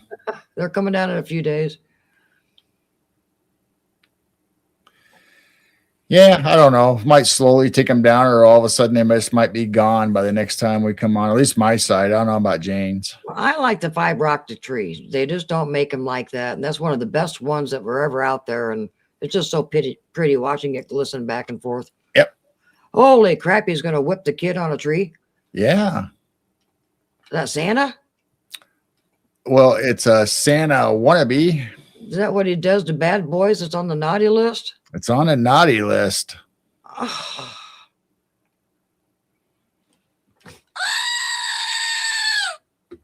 Wow.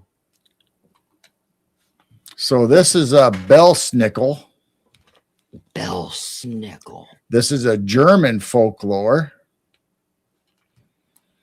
And so he's supposed to be like a version or a companion of like Santa Claus or their version. Then so he's out.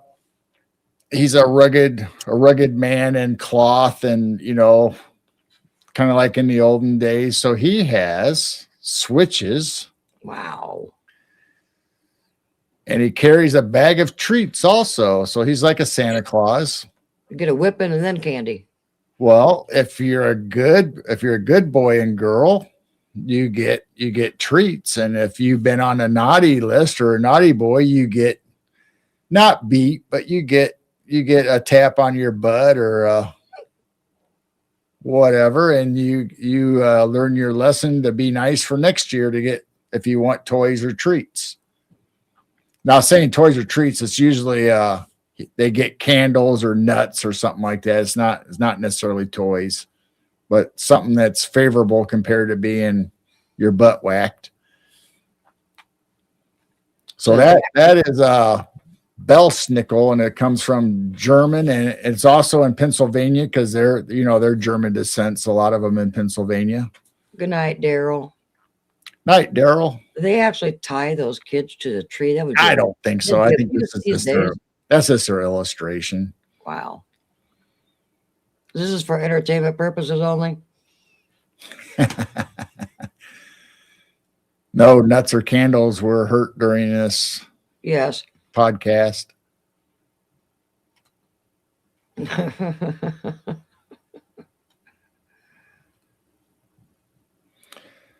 So let's see, what else do we got?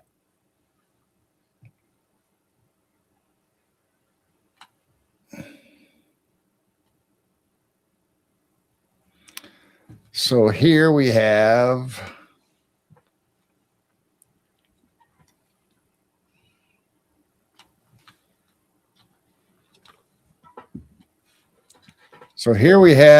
Boreas, if I'm saying it right, which is a Greek or the north wind and a winter god. Oh, wow. So this is what they say is the god over winter. I like the owl. Night walkers. I think the owl's cool. Oh, wow. A snow owl. Yeah. So sometimes winter is fierce, depending on if the wrath of God, or he can also help sailors. So you have the sailors in there, so he can help protect them or give them clear waters. But at the same time, he can be a fierce God and bring in a horrible or hazardous winter. So, this is from, like I said, he's a Greek folklore, the god of winter. I've never heard of God of Winter. So that's Yeah, there's all kinds of folklore from Ooh, what was that ran through? Doggone it. It's gone now. I think that was a fox that took off. gone now. backyard. Yeah, it was a fox. He's heading to the neighbor's yard now.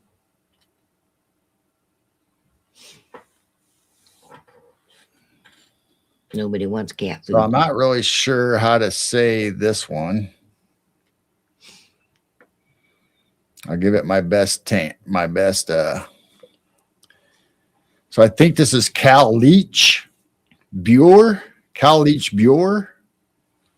which is a Scottish Irish folklore. That's what I am. Scottish, Irish, and Welsh. Yeah, but I don't think you look like this. Ew. Well, So maybe this is the winter goddess, like I and said, of Scottish, Irish folklore, and she controls the winter, bringing snow and cold weather. She also shapes the land, so you can see her picking up the rocks or the land and kind of moving around like a blanket. Cyclops or You three will. eyes. Yeah, I think it's a Cyclops. I don't know. Kinda Well, looks it like- might have other eyes. I know. It looks like there's, yeah. No, that's just wrinkly skin. Oh, all right. So it kind of looks like, normal eyes and then the same. Yeah, it does. Wow. Maybe that's the third eye. I don't know. So she also shapes the lands, the mountains, the hills. So she's in charge of all that. So Once again, they have a staff or a walking stick. and then she's during the winter, and when spring comes, the folklore is that's when she rests. So I don't know if there's a spring goddess or a spring god that takes care. I didn't see. I just brought up winter stuff. So this is, and if I'm saying it right, Cal, Cailech, Cal Leach Bure, Bheur. A lot of these I've never heard of before. Yeah, I've never heard of these. Good find.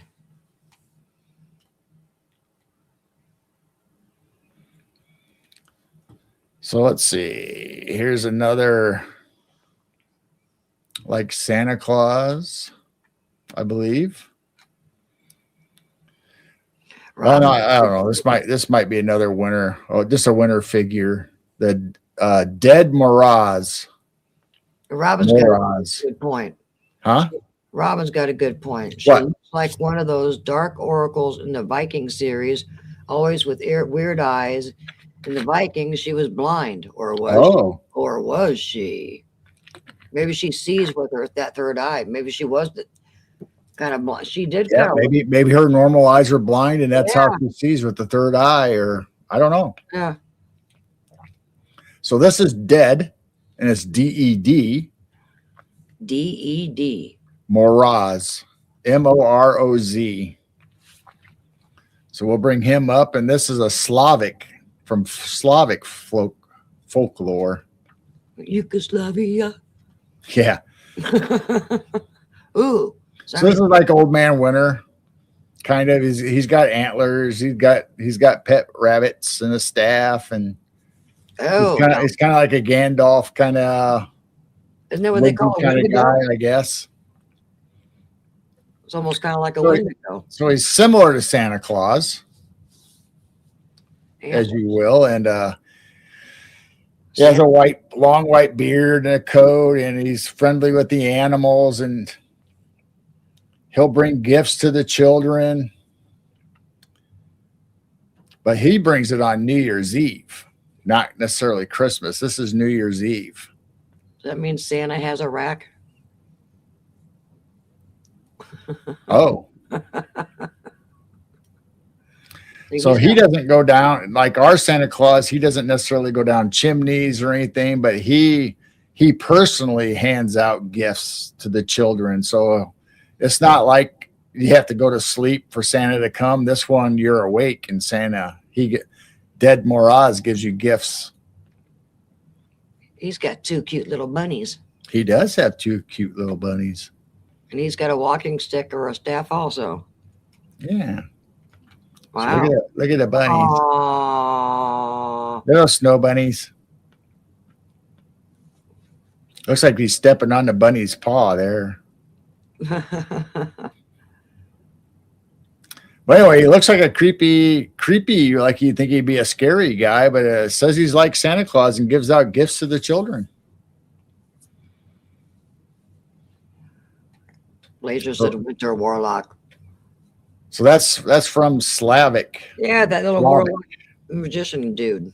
What? Yeah, warlock that, put one foot in front of the other. Oh yeah, yeah. Winter Warlock. Winter Warlock. Maybe that's what maybe that's what that cartoon's based off of. All the staffs we call Gandalf staffs. Gandalf. Like Robin said, they're always magical. So this one's creepy. Uh-oh. I'll tell you right up front, this one's creepy. There, the goat screamed ahead of time. So this is from Look. This is like an alpine folklore. And this is Fra Perchetta. Sounds like food. So I'm assuming Fra is female, like Fraulein, Fra Perchetta. So it's an alpine folklore. Hey, Scotch Life, welcome in. So she visits homes in during the 12 days of Christmas because it's alpine.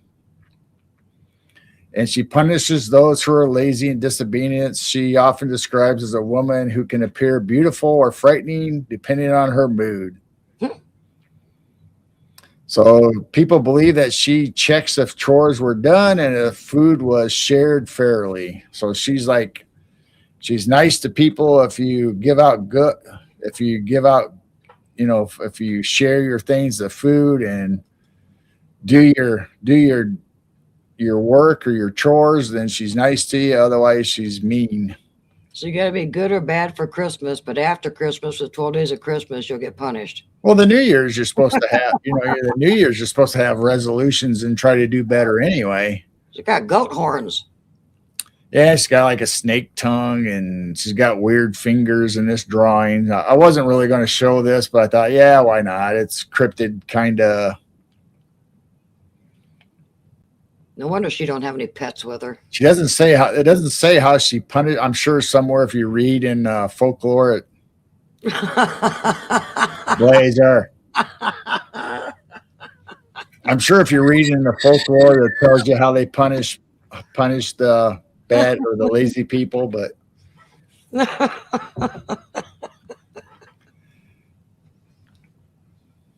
oh, I could add to that, but I won't. yeah. Oh my goodness. And yeah, Harold said that sounds like cheese. Yeah, it does sound like food. Mrs. Claus on a binge. This one's a neat picture. They all have. I wonder why they all have antlers or horns. I know. So this is the horn god. Horn god. Yeah, and he's an ancient nature god found in many old European beliefs. He represents the wolves, the animals, the forest, and the cycle of life and death. Never heard of any of these. This is wild. Horn god.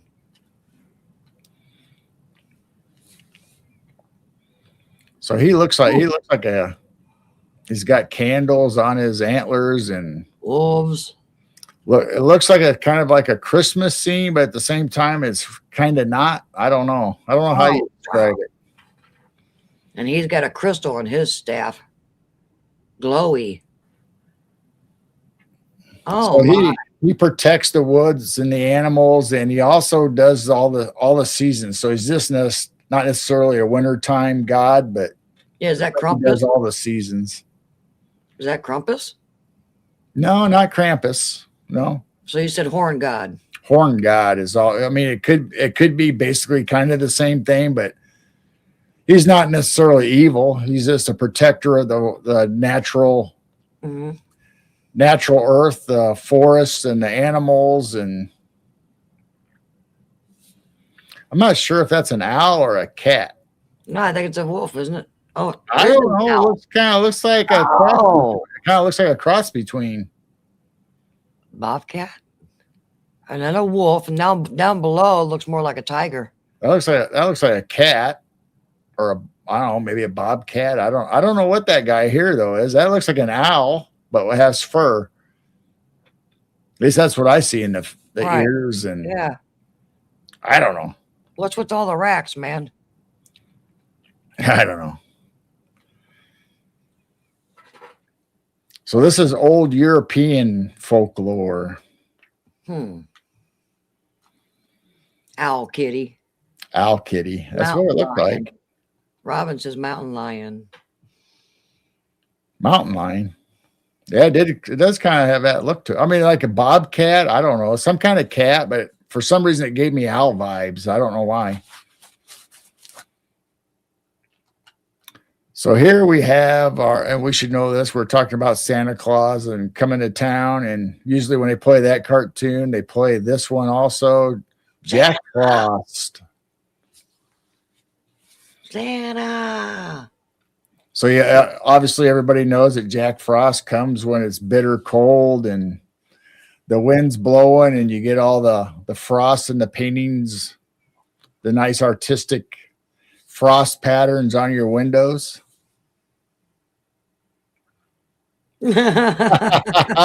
Soft kitty, warm kitty, little ball of fur.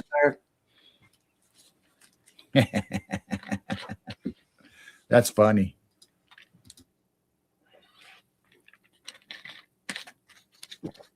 So Jack Frost sometimes plays tricks. He's a trickster, and he brings the abrupt part of winter in.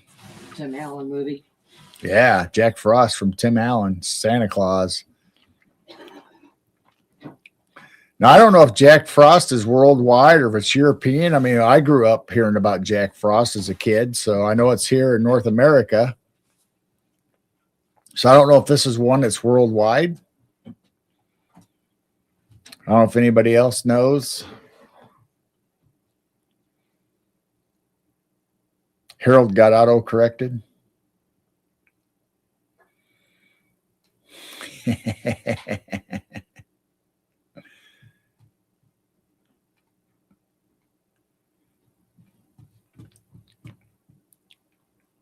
Then this one is the Greek goddess of winter. The opposite, we had a goddess of winter now. Yeah, we had the god of winter earlier from the Greek folklore, but this is the goddess of snow or goddess of winter.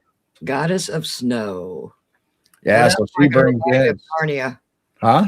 That's probably going to remind me of Narnia. She's a lot prettier than that witch in Narnia. So she brings in the snow and ice, and so she's always depicted as around frost and snowflakes and all that kind of neat stuff to go along with winter. Like a snow fairy. So they made her pretty, and there's an owl again. There's another owl. That's kind of a cool picture, except her eyes. Wow. Her eyes are pure white. Yep. So she's the goddess of snow, according to the Greek folklore. Oh, wow. I'd love to see a snow owl. They say they're here in Illinois, but I've never seen one in Illinois. I have never seen a snow owl, but like I told Jane, my friend that I worked with, he's a photographer, takes family portraits and all that. That's what he does on his side job. Or he actually saw a snow owl, not very far, a little over an hour or more from us. And he saw a snow owl in Illinois, took pictures of it. So they're around. And we showed pictures of orange snow owl, so they're not always all white and black. The one was orange. Harold, I think you had to say, "Let it snow, let it snow." So this is the Greek goddess of snow. The Greek goddess of snow. And her name, I don't know if Cajon. I don't know if I'm saying it right. Khione. So if you want to look it up, that's her name. No snow. Oklahoma gets snow. Yeah, we don't have any You snow. can hope for no snow, but We haven't had snow in what, 3 weeks or maybe a month when it all melted and then it turned warm for Christmas. here's a fun little guy for you. A fun little guy. Yeah. So this is Siberia. It could be Siberia or Alaska folklore. It's in both traditions of a little, I don't know, small mysterious figure Little guy. that helpful to hunters and travelers and animals and helps lead people. Helps lead people. Let's see how can I say this? He if you show him respect, he helps you if you're in need and to get out of the if you're in danger. But if you irritate him, if you're disrespectful to the land and the woods and the animals, then he can lead you into spots that you don't want to necessarily be in. So you can end up getting lost and in treacherous places. And I don't know if I'm going to say his name right. It's Kuga Hathpak. Koguhpak. Oh my. Kahuga Hapak. I don't know. Have autocorrect tried that one. I'm probably not saying it right, but this illustration, I figured you'd probably think he's really cute. He's got an owl. He's got an owl. There's some penguins and rabbits and winter. Oh my gosh. Looks almost kind of like a little Ewok in a little snow hood. If he's in Alaska, Makes you wonder this what reminds me year. of the little people. The Inuits have Yeah. tales of little people. Wonder if he's got pointy ears. I don't know. He's Like got just gray eyebrows, so Beetlejuice. maybe I don't know if this is a woman or a man. Oh, It kind of looks like a woman, a granny there's face. an owl on the staff, and then a little. Oh, it's not a penguin. What do you call those little things? Looks like a penguin. You don't think that's a penguin? Well, maybe it is. Yeah, there's Look. Krampus. Ah. Well, I guess that could be a penguin, but if he's little, it almost looks like a bird, not a penguin. I don't know. Yeah, I guess. And go up. I want to see the owl. He's on top of the staff. Oh my! He's got like magic coming off of him or That's something. almost like a little screech owl. Wow, Puffin Jane. Yeah, puffin. They're called puffins. Yes, The little Puffin. penguins looking Yeah, bird. Puffin. So I don't know if that's a grandma or I don't know. Definitely looks like a little person. Yeah, I'm not sure what this is.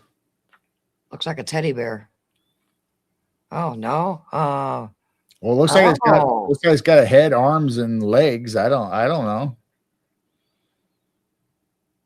That's a cute picture. Maybe it's not. Oh, maybe the it's two not bunnies supposed to behind. mean anything. But anyway, 2 white bunnies. you spell the name Koguhpak.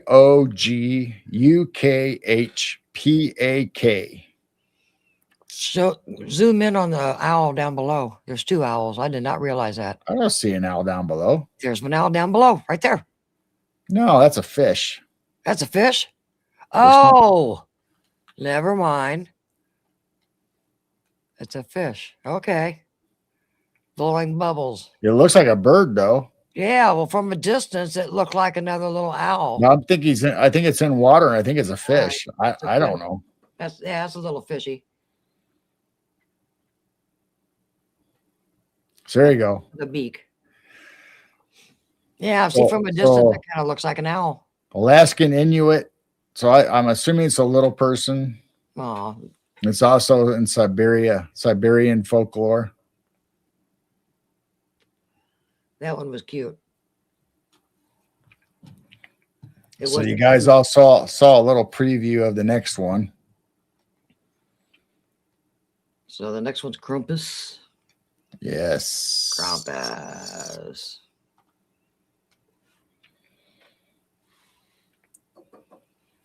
So he's obviously the more scarier scarier type of winter folklore that comes from either Alpine or European. I don't know, European. I don't know. I guess the Alps in that whole area, Alpine. So he's supposed to be a companion or the opposite of Saint Nicholas. So I don't know. But instead of rewarding the good ones, he torments the evil ones. That's his job. So St. Nicholas only hands out to the good kids and boys and girls, and Krampus evidently takes care of the ones that are naughty. Ooh, Robin said orphan train child. Oh. Yeah, but I don't think all orphan trains children were bad. That's not why they got shipped off. The parents wouldn't comply and got thrown in the insane asylums. Oh. I still think that. They wouldn't comply with the reset and new ways and got thrown in the insane asylums and got experimented on. So since we brought up, then the kids became orphans. So since we brought up the orphan train. Was there an orphan god? No, I don't know. There might be. I'm sure if you're a Catholic, there's probably a god to protect children. But in Canada, we always talk about the orphan trains and all that in the 1800s and in Europe, and then over here in the U.S., we had orphan trains and all that in the early 1900s or whatever that time period was. But then in I'm going to say 60s. I think it's the 60s. It's called the 60s Scoop. Or is it Swoop? I know what you're talking about. Where they took children of the indigenous people in Canada. And so the government took those children and put them in camps or foster homes, like big churches, schools. They housed them there until they could find places to place them with other supposedly like middle class, upper middle class families, so they'd have a better life. So they basically stole these children. No papers, no warning, no nothing. They just came in and took them. So you might have been 1 to 10 years old, just a baby, and so you would never remember who your real family or parents were, and you never connected with them again. You were just gone. There was no papers like adoption papers or anything like that. It was just they just took them and placed them. A lot of times they ended up in these big, like I said, like schools or churches where they could house all these kids all at once. And then as families became available, they just shipped them off. There wasn't no transfer papers, nothing. They were just gone.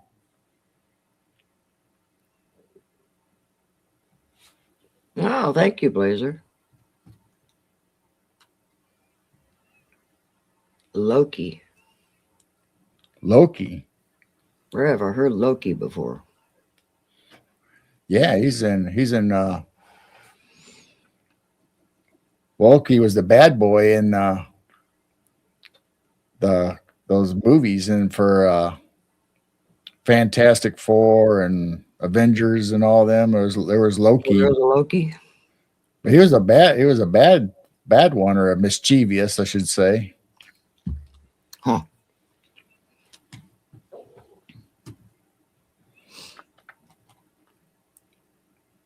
So here's another. Scott says Norse god. Norse god, yep. Loki. Loki is a Norse god. Okay.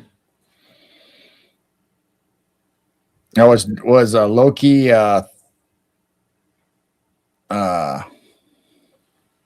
not Thor? Whose brother was Loki? Loki was a brother. Norse mythology babble. Watch the series Loki. It'll melt your brain. Deals with time police. Yeah, Thor's brother. Thor was good and helpful, and everybody liked him. And Loki always felt like he was like the black sheep. And Yeah, I've watched most of Loki. I kind of quit watching it though, so I don't know if it ended or if it's still going on, or I can't remember what part of the series I left off in, but I liked Loki as far as the Disney Channel series. So here we have La Bafana. Anybody heard of La Bafana? Bafana or La Fana? La La Fana. Bafana. So it's LA space Befana. La Blaze, Bafana. Blazer said it ended and it was a good ending. All right. I never finished it, so I might have to go back to it. La Fana. So this is Italy's Winter Witch. Oh, Italy. Ah. So this Ew. goes along with ancient pagan and Ew. stuff, and Wow. so I guess her name comes from the Epiphany, which is the old Christmas day, which is January 6th. So it's not traditionally our Christmas day; it's the old world Christmas day. So they think every time it gets cold and winter and ice is because of all these nasty gods that's creating winter. Oh. So this is what it says. According to Christian legend, an elderly woman was asked by the Magi to join them on their journey. So the Magi obviously was the three wise men that were Wow. traveling to find the newborn Christ. So this is a Christian legend. Well, it can be pagan or it can be Christian, depends on how you look at it, I guess. All right. So she refused, and they said later to regret her choice. She set out with gifts to find the children or the child. So she's out to find the newborn Christ because she wanted to give gifts, I guess, on her own. But unable to locate them, she began leaving gifts for other children, hoping one of them might be the Christ child. Huh. Wow. So I don't know. Italy's Winter Witch. So La Befana actually is the passing of the old year. So as the old woman, the witch, she supposedly is the passing year and the new year coming. So I don't know. There's some kind of pagan symbolism to it also, but so if you want to look up La Befana, Labefana. La Befana. La Befana. I don't know if I got any more or not. Might have. Oh, we got a possum. We do. Yeah, he's eating cat food. All right, we'll show the possum. Then I think I might have a couple more. He's late showing up tonight. What's that? He's late showing up tonight. He slept in. He looks like he's got bed hair, like he just woke up. So we'll share the possum for a little bit. It's past midnight. Come on, dear. He don't look as pretty as the other possums. I know. He's got bed hair, don't he? Looks like he just woke up, like he wants his cat food instead of coffee. He's got messed up hair. I wonder if they'd like cold coffee. I don't know. Get him hyper. Get the possum all caffeined out, man. Poor possum. That's what squirrels act like when they run around chasing each other around the tree constantly. Coffee buzz.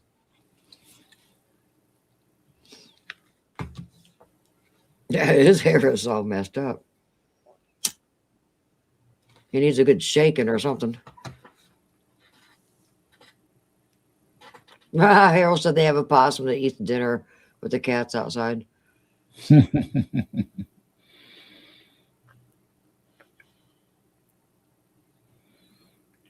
All these guys are pretty healthy this year. With all that cat food and scraps and baked potato peels. Oh, they have ate pretty good this winter. I didn't throw out the mushy bread tonight. That came from the ribs. All that water and juice from the ribs I poured into a pan and put old bread in it. Keeps them all warm for the winter. Give them all that fat. Don't tip over that cat food. What? He's got his front paws right on it. You can see it's tipping. It's not like he's at a 5-star restaurant where he has to have table manners. I used to think these things were so ugly, but no, they are kind of cute. They kind of grow on you. They do have cute faces. They're not as mean as what people say unless you corner them, but I guess depending on what view you have on them. Sometimes they look like a big giant rat, but other times they look like a cute little teddy bear or something. But they do have a long, pointy snout. Sometimes they look like a rat. well, I think that's their defense. If they open up their mouth, you see all those teeth, and they can probably do a number on another animal. But usually, if you go outside, they're not going to come after you and rip your arm off. They're another one, just like a coon. A coon will try to get away. Well, almost most animals will try to get away, but if they feel threatened or cornered, then that's when their claws and the teeth come out. So he doesn't really have like a skunk has spray or Butt spray. a coon. Coon has sharp teeth, sharp claws. Possums do have sharp teeth and their claws are pretty sharp, but they're not really aggressive unless they're trapped. And like I said, they kind of faint, or it's kind of like a fainting goat. They're kind of paralyzed when startled or threatened. That's amazing watching them on the 24/7. They all get along. They just want food.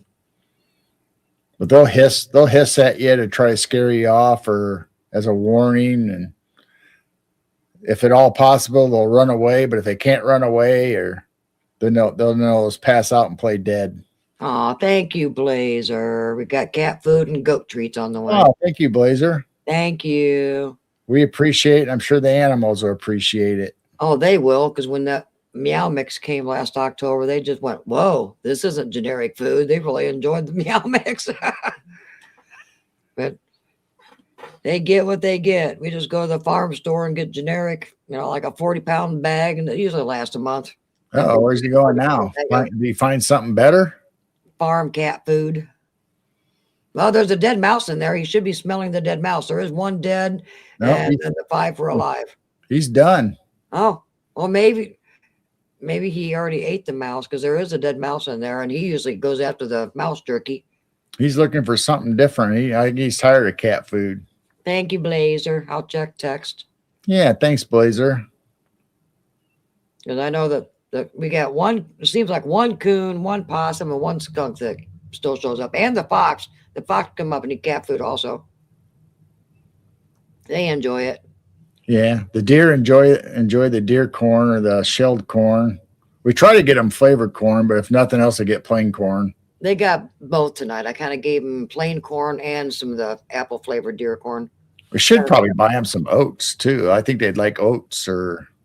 Well, that soy food that the deer liked, but it just kind of got soggy in the garden last year if it rained.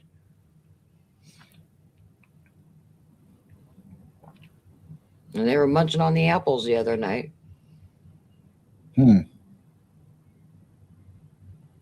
Yep. Is he gone? I haven't seen the coon yet tonight either. No. All right. Dum, dum, dum. So I guess we got 12:12. What? Blazer said 11:11. I said 12:12 according to the Blazer clock. Huh. But it's like 30 seconds ahead of time though. So that's why Blazer is always slightly ahead on the clock. Blazer clock. So this one is more Greek mythology.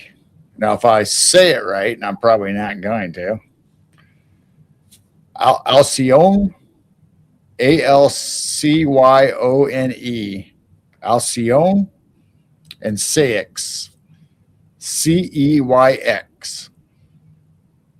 Ceyx? I don't know. CEYX.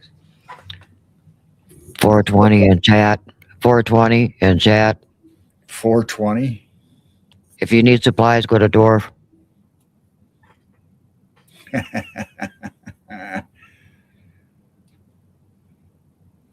So this is supposed to be in Greek mythology, the loving couple. The loving couple. All of a sudden, your audio got real weak. Probably Right. because you leaned in.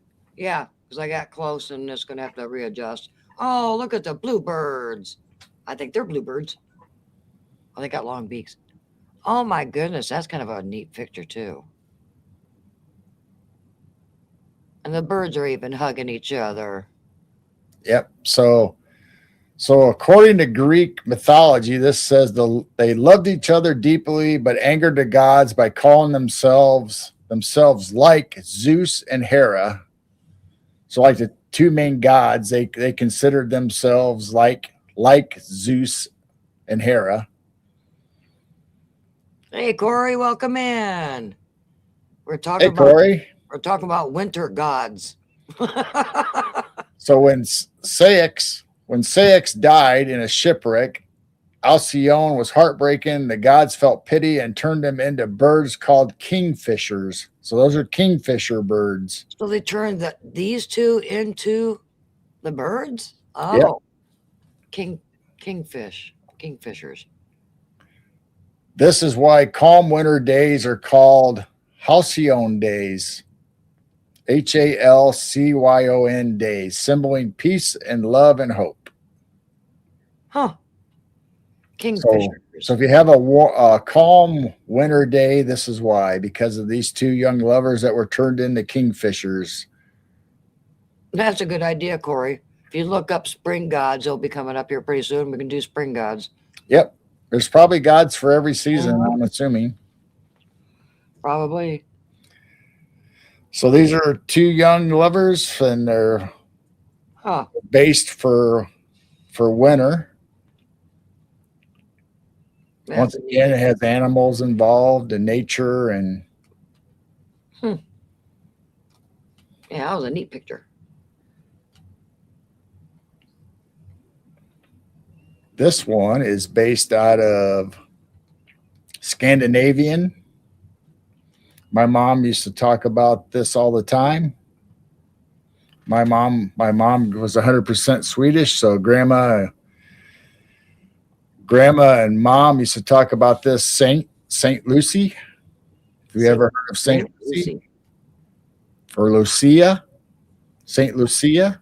That must where you get Lucille. Huh. Saint Lucy. Oh. So this is Scandinavian winter folklore. She's said to appear during the darkest nights of December, especially on Lucia Day. Lussi, but I always thought it was Lucci, but this says Lussi. When spirits and dark beings are believed to roam, people believe she punished those who worked too late and didn't finish chores before the holiday. Lucia is often imagined as powerful female spirit or a witch who travels through the sky, sometimes with ghosts and trolls. But in Swedish folklore, she's like a good figure. Everybody respects her and loves her, and she's always like, this picture, she has red hair, but if you look up Lucia in Swedish, she's always had this beautiful blonde hair and Scandinavian, but she does have a wreath with candles on it for her crown. So that part is pretty right on, because my mom said she used to have a doll of Lucia, and it had the candles and stuff. And when they celebrate in churches for their Christmas mass or whatever, they always have some young, a teenager or a young woman, blonde haired, Swedish, with real candles on a wreath on her head, carrying a tray of I don't know what's on it. That looks kind of weird. Like those look like eyes. I know. She's got eyeballs on a plate. But usually they had like Swedish or Scandinavian treats and stuff on a tray as a gift. So this one's kind of neat, just because our family has some Swedish blood.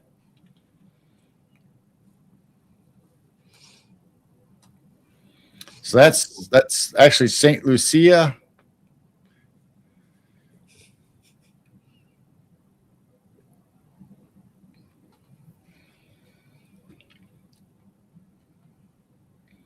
So here's a weird one. Never heard this ever in my life.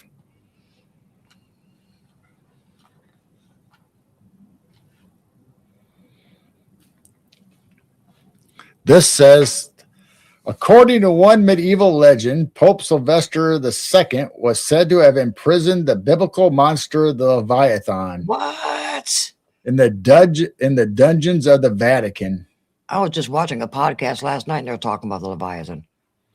It was believed that with the arrival of the year 1000, the Pope would release the beast, thus beginning the apocalypse. However, when the monster failed to appear at midnight and the terrified crowd erupted in euphoria, an event said to have been given rise to the celebration of the night we now call New Year's Eve. So I have never, ever heard this. So I have no idea if this is really factual or somebody just made this up. Or is it in the Catholic Bible? They have some. I don't know. This could be tradition. It might not even be written down. This might be in a story or folklore or a pope. But it says medieval legend, Pope Sylvester II said to have imprisoned the biblical monster Leviathan in the dungeons of the Vatican. Usually we always hear one of the archangels does things like this. So we've celebrated New Year's Eve for a long, long time in this country. So when was the year 1000?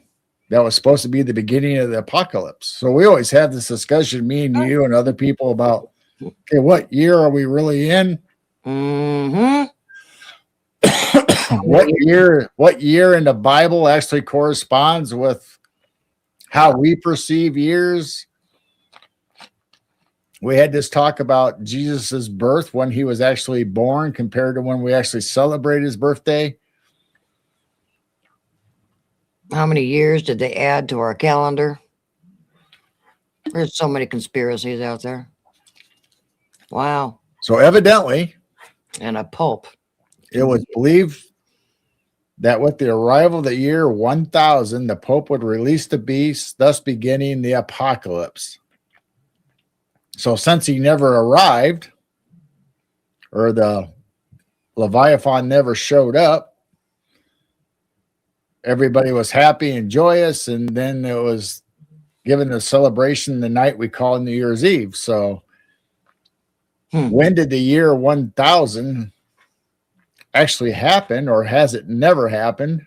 So that's why it wasn't released, or that never showed up. So if it was the year 1000, was it when they still celebrated New Year's on April 1st, or no? I don't know. It used to be in the spring. Hi, Derek. Hey, Derek. It used to be in the spring, and then they moved it to January 1st.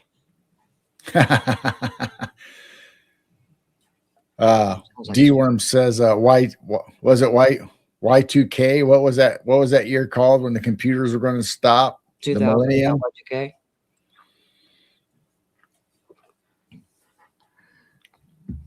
So I guess that's why we celebrate New Year's Eve, because the apocalypse never happened. Leviathan never showed up.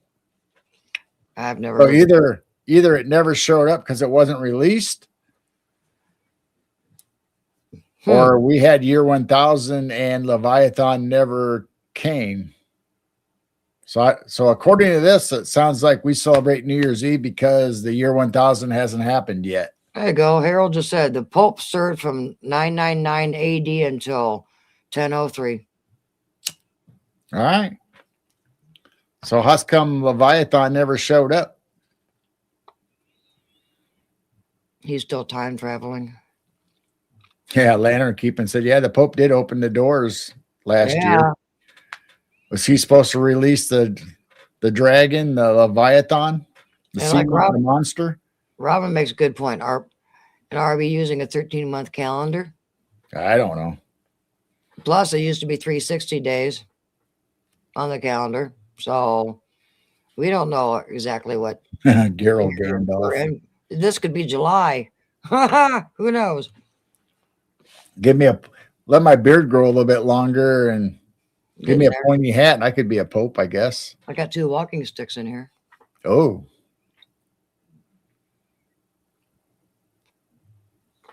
That's interesting. What's he got on that cross? Let's see what's on his staff. Well, what was it that somebody said down in South America? He's got a hand. That looks like a hand pointing. Oh. Wasn't that Leviathan? They said those ships were down there in South America because they saw Leviathan or something, or was that something else? Yes, that's right. Leviathan at the supposedly you see the snake head or the serpent head that divided the 2 continents in that strait. Remember, we always show that on Google.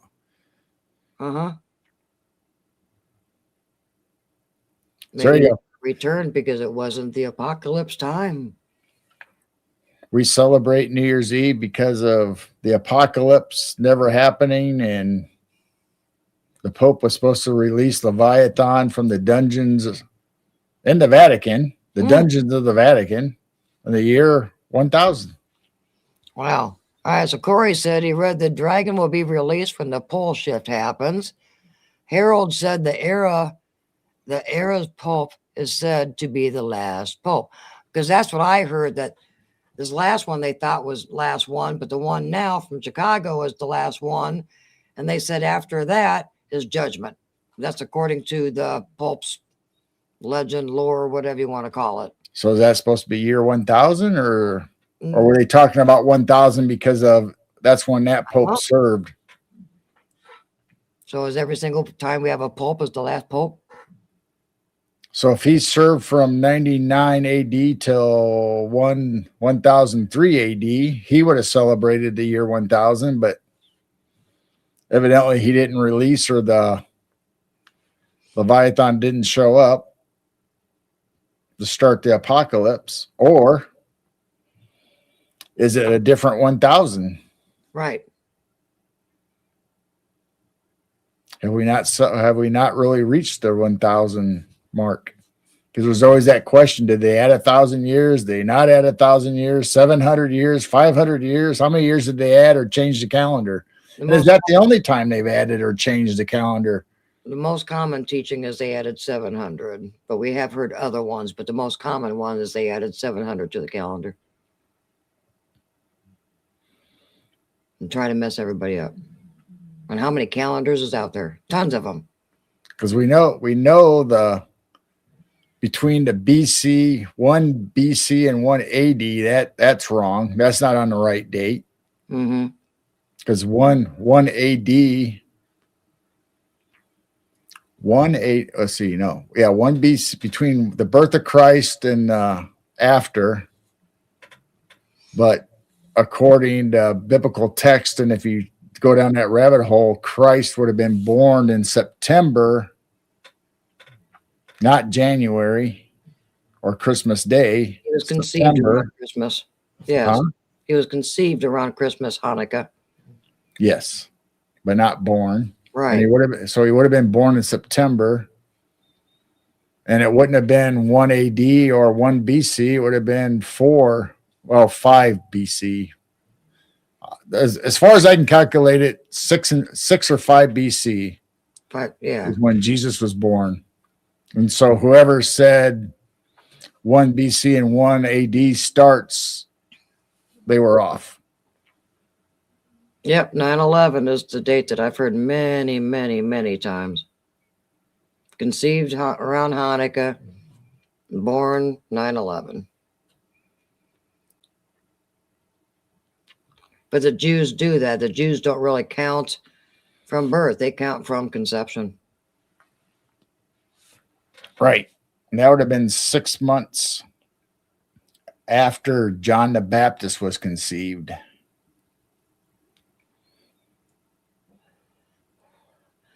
So I don't believe everything that we've been taught. Things are so confusing. And the truth is slowly coming out.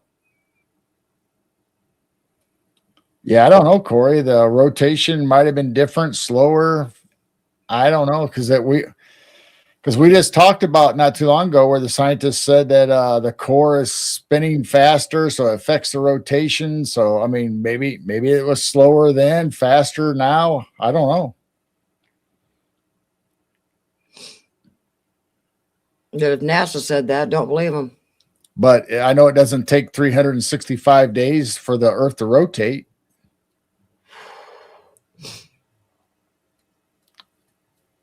Does not take 365 days for the Earth to go around.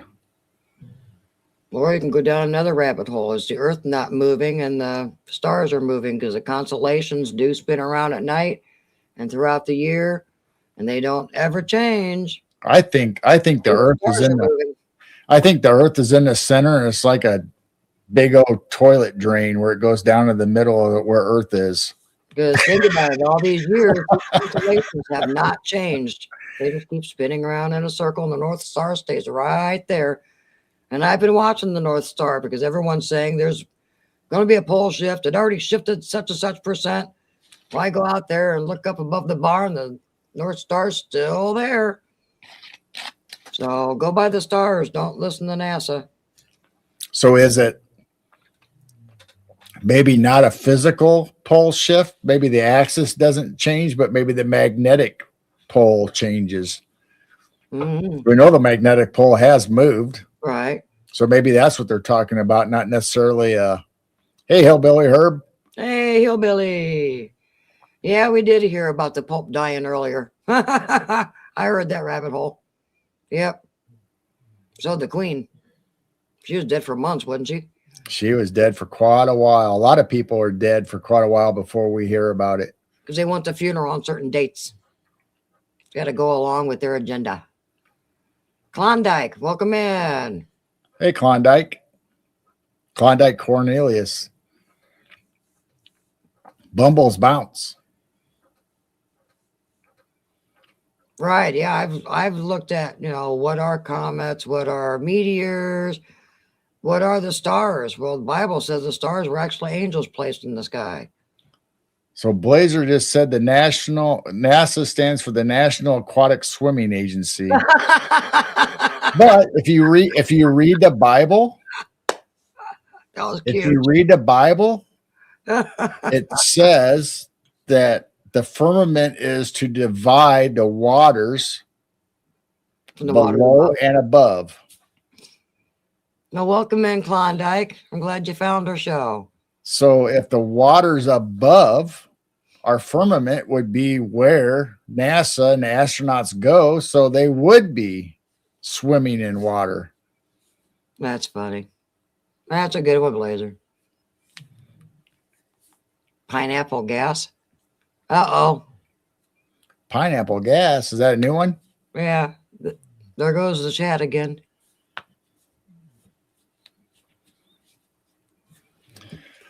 All right, let's move on. Yeah, that was a good subject. So we have a giantess and a goddess. So a giant goddess, female, of Norse mythology that is known as a goddess of winter in the mountains and hunting. Wasn't most of the Greek gods giants? They were big, weren't they? I would think so. Yeah. This one we have some wolves instead of I don't see an owl in this one, or birds or rabbits. So this says, I don't know how to say this word, Skady That reminds me more of Native S American. Skadi. Scaddy? Unless the SK is pronounced like a J because it's Norse. I don't know. Is a giantess goddess of Norse mythology. She is known as a goddess of winter, mountains, and hunting. She loves skiing, archery, and snow. She married the sea god Oh, Njord, Njord, or Jord, but later returned to the mountains because she preferred the cold, snowy land. She's strong, independent, and connected to nature. So she's considered a winter goddess. If she's a giant, how big are those wolves? if the log rolls over, we'd all be dead. What? Oh, Harold said, so if the ozone falls, we all drown. And Blazer said, if the log rolls over, we'll all be dead. And Corey says the theory was that's what caused Noah's flood. Well, Noah's flood Utah.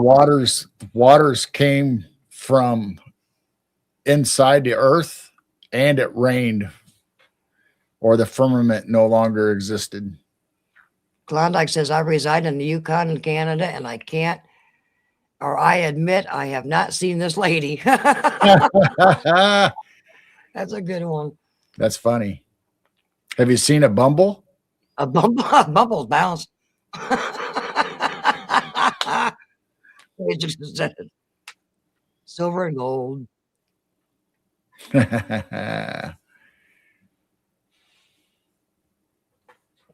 And yeah, Corey says, as above is so below.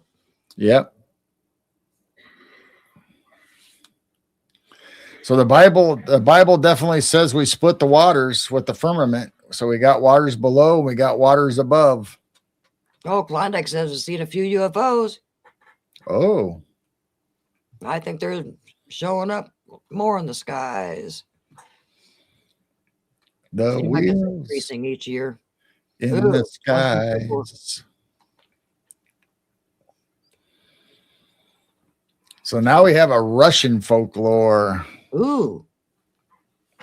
So this is the Snow Maiden. A Yeti. Snow Maiden. Snow Maiden. Snow Maiden. So this is the granddaughter or helper of dead Mirage. So remember we talked about dead Mirage earlier, the winter gift giver. He was kind of like their Santa Claus. This is the granddaughter and helper of their version of Santa Claus. She's a young girl made of snow wearing blue and white clothes. She guides dead Mirage or deed. Mirage brings joy to children and helps deliver gifts during winter celebrations. In some stories, she is gentle and kind, but can melt if she feels deep emotions and experiences warm weather. That's almost like Frosty the Snowman. Only it's a woman. Blazer said Greenland.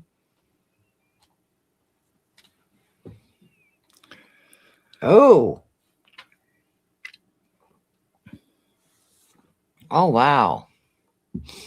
They're making snowmen. That's kind of like the Frosty story. Remember when the weather gets warm, he starts to melt? That pine needles that she has in her hand? Looks like she has a pine branch. Yep.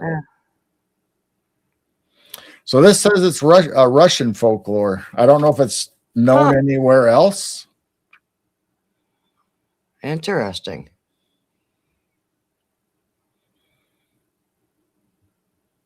That's a pretty scene back there. It is. See that style of clothes?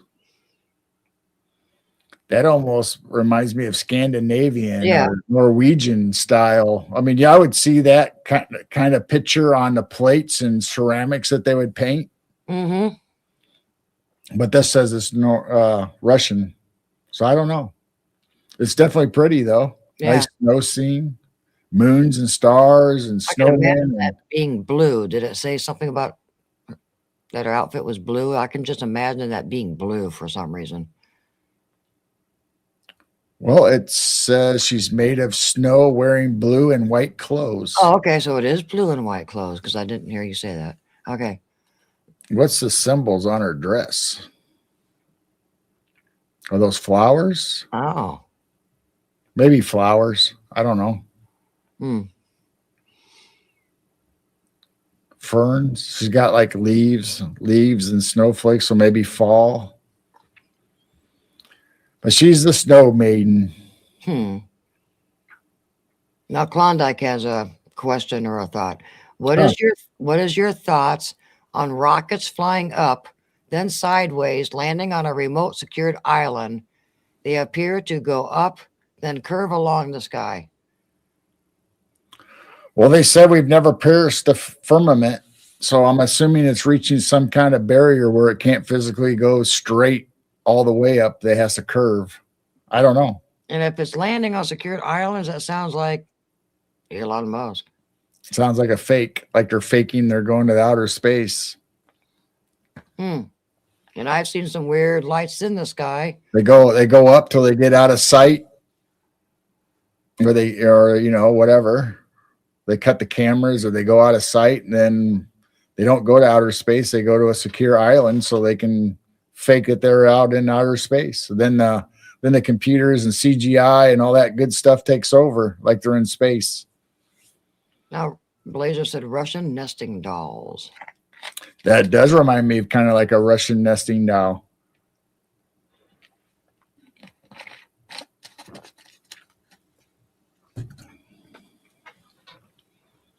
Corey says the lights in the sky are moving like traffic. Well, look what we get in the summer for those 6 weeks. Yeah.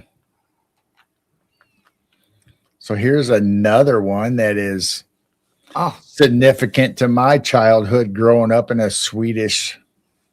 my mom's side of the family being Swedish. This is the Tompton. A what? Compton? The Tompton.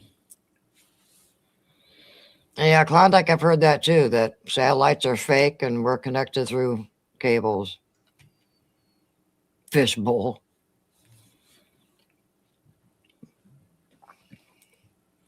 So this is Scandinavian gnome-like spirit from Scandinavian folklore. He is usually seen on farms, especially during the winter. Tompton cares for animals and helps with chores at night. He can be friendly, but he expects respect. People leave a bowl of porridge as thanks. If treated well, he protects the home. If treated badly, he plays tricks or leaves the farm. Looks like our little Swedish gnomes or little elves, whatever they are that we got. It is. Yeah. That's why I said growing up Swedish as a Scandinavian folklore. So it's not just Swedish, it's Norway and I just now put them all away. Finland and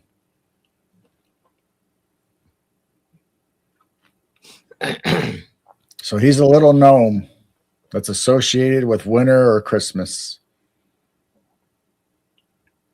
Still no deer or anything.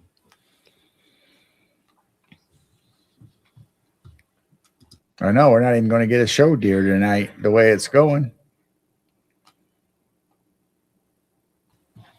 Phil Billy helps with chores at night.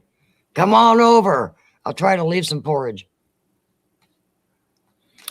Well, even over in Europe, the fairies, like the brownies or whatever, will do chores on the farm, and your farm will be doing really well. But then if you slack off and don't do what you're supposed to do, or if you treat them badly or whatever, then they make your chores twice as hard and you go through hardships, or they leave your farm. They'll get you. So here's another. Well, this one's European, so I can't really say. So this is European folklore. Ooh, I am writing this down. What? Oh, Klondike's on to something. I've been going down a rabbit hole about Northlands and stuff that they're not telling us about. Kush.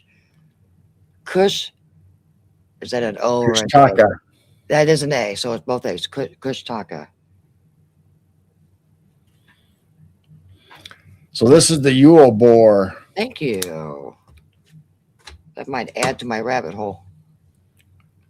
This is a Christmas Yule boar.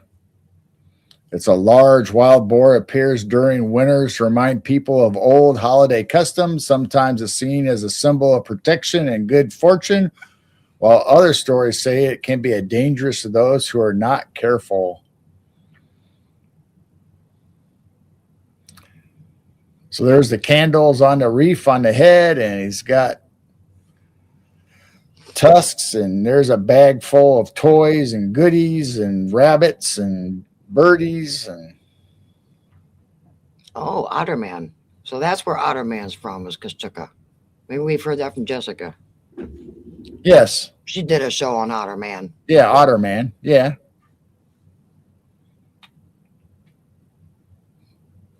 Yeah, the North is interesting. I think they are hiding stuff up north, not just Antarctica. So I think there's a lot of mysteries up north also that's blocked out from Google and no fly zone. And yeah, there's mysteries up there.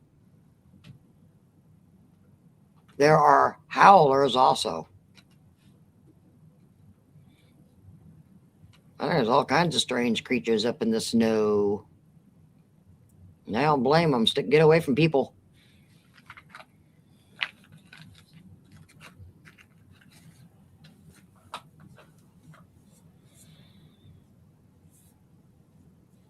So you got any more? Nope, that was the last one. Dum dum dum. Boy, you hit that just right. Pretty close. Yeah. That's when you said, I think I got enough for a show. I said, all right. Well, I got other stuff, but a lot of it I didn't upload. I'm hoping deer will show up.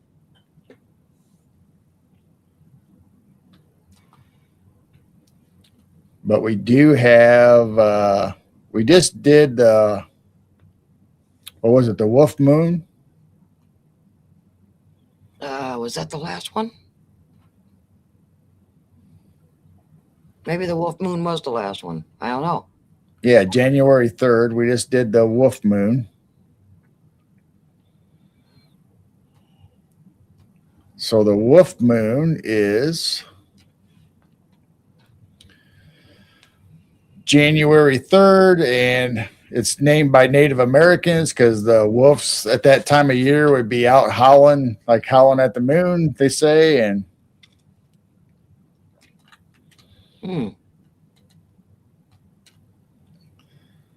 so it says pre-colonial Native American tribes, deep snow, howling wolves, medieval European, moon after Yule. So it'd be post-Christmas. So it would be the full moon after Christmas or for Christmas, January 3rd. The wolf moon would be winter hardships, according to the almanacs. But it also could be known as a quiet moon due to deep snow and silence. Severe moon because it's reflecting harsh conditions, because that's when all the snow and the winds come and the freezing temperatures. Or it could be known moon after Yule, timing after the winter solstice. But the quiet moon was because you already celebrated Christmas and New Year's Eve, and all the festivities are over, and then you got that quiet time during the rest of the winter where there's nothing really going on.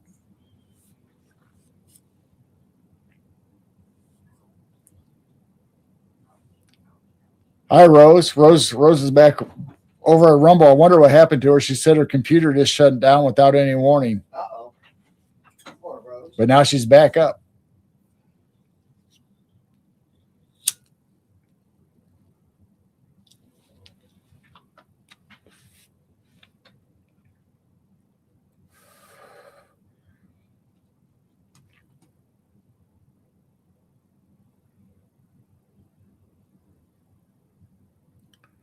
What are we talking about?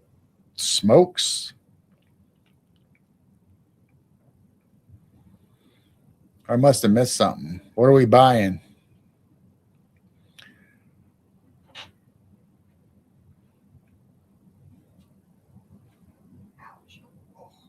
Oh, the price of gold? Is that what we're talking about? Price of gold went up?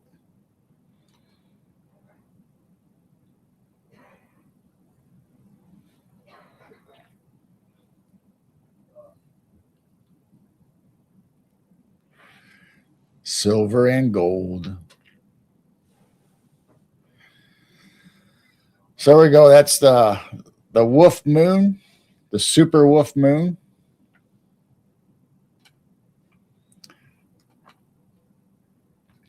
Now in we got February coming up. So we need to look out for the snow moon, February 1st, 2026, the full snow moon. So that's when the snow is supposed to be hitting, according to legend or almanacs, Native Americans. Of course, I think I don't know if the Native Americans call it the snow moon, though.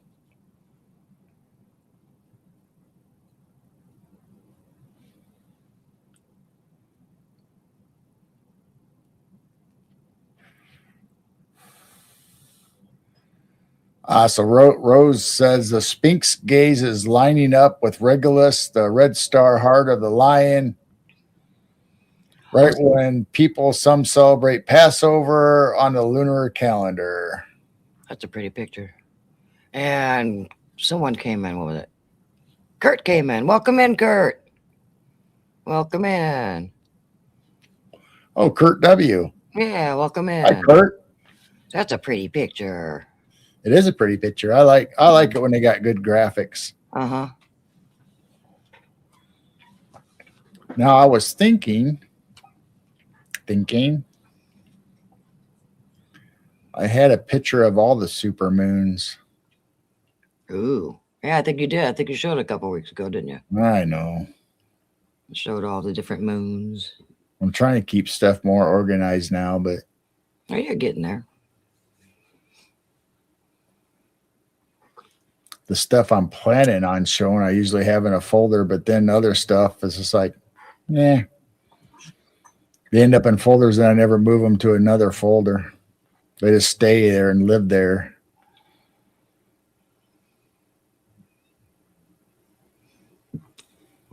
Let's see.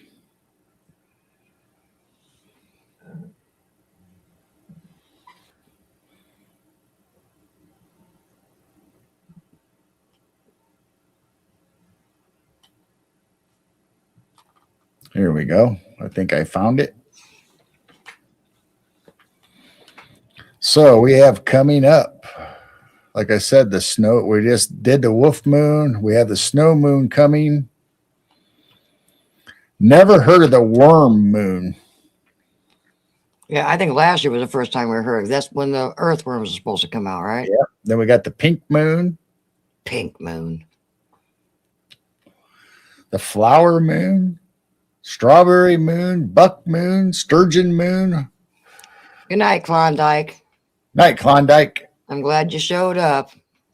Well, if you like us, please subscribe and come back. We'll probably be doing this next Friday. Yeah, I don't know. I guess Fridays is fine if everybody likes Fridays. We typically do Wednesdays, but so welcome, Fridays seem like a good night. Welcome to our owl chat. And make them all different colors. Pink moon. Buck moon. We'll have to see. June. Why? I don't. Is that during rut? Buck moon. Yeah, Robin wants to know. You know what causes the different colors of the moons? I do not. Now, years ago, the only one I knew of was the harvest moon. That was in the fall. Well, we used to hear of the blue moon. Yeah, that don't happen. That don't happen every year, though, does it? According to this, it does. I don't know. No, I don't know. No, I don't think so. Once in a blue moon.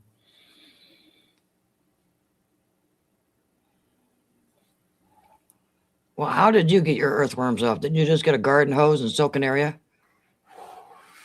We would take the garden hose on a sprinkler and just saturate an area next to the house. And we'd go out there at dark and they would just be all over. Now I've never tried. I've heard of old timers and people using the vibrating stick where you can make earthworms or electricity. I've never tried either one of those. I know the vibrating stick works because I've seen videos of people using those. Ooh, Coon's here. He is. Yeah, he just showed up. I swear that he was staring right at the camera. Maybe this is our Sasquatch. I know the camera's on. Man, he's a big boy. He'd make a nice hat. I had a coon skin cap. You did? For the tail and all? Yep. I don't know if it was real or not.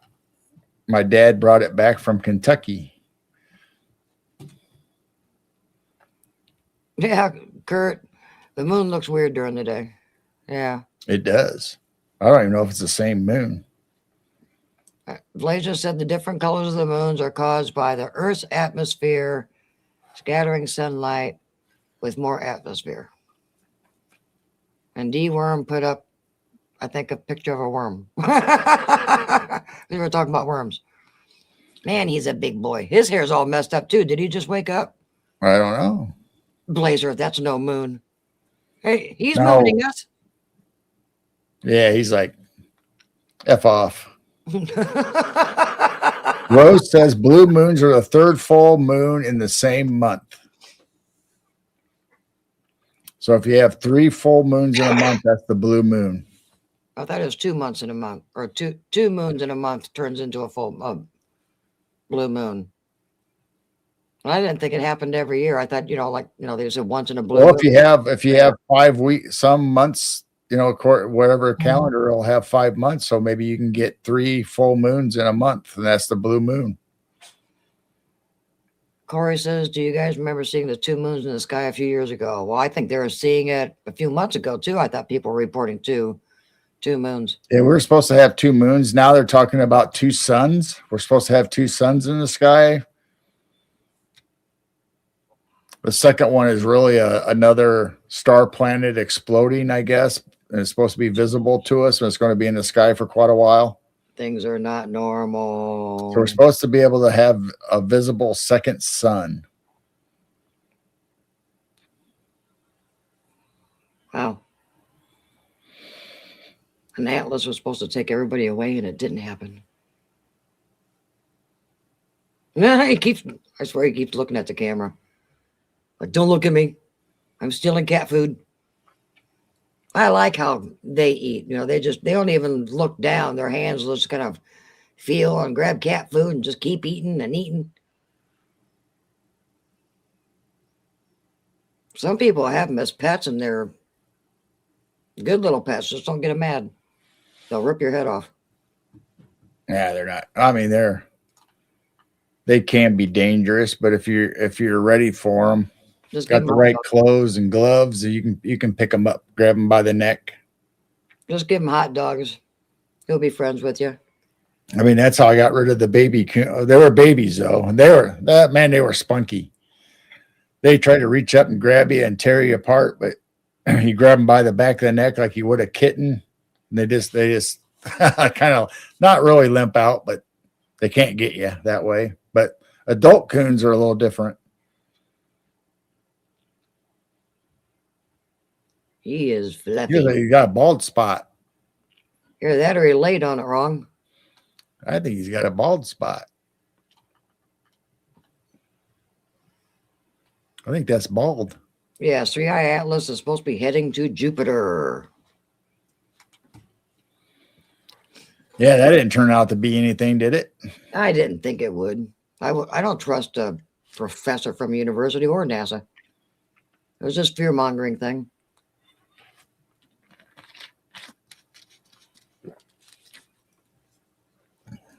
That might be a bald spot. Poor dude. Somebody take a bite out of your back? Trash panda. Yeah. It's got a pretty tail though. Look how thick and Look at the lines are really defined. Yeah, he's got a nice looking tail. It's kind of stubby though. Mm-hmm. It looks fat and stubby. Maybe he lost a little of his tail. I don't know. He's got a little black tip on the end of it, so it looks like it's a full tail. Maybe it's just an oddity. The raccoon needs some Rogaine. Rogaine.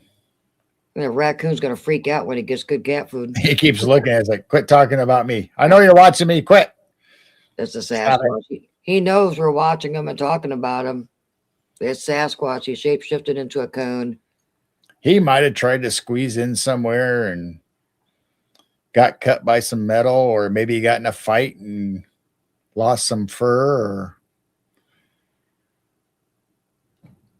maybe he had some little gnats, or not gnats, but little parasite on the skin that caused a bald spot. Or it may just be out of fluff because where he just laid. I don't know. It's just bald. Yeah, like Robin said, a fight scar. Could be a fight scar. Maybe somebody bit him in the butt.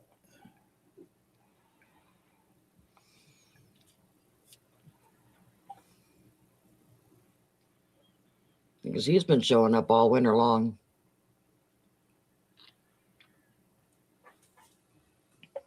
He's hungry. For the cat food. Yummy cat food.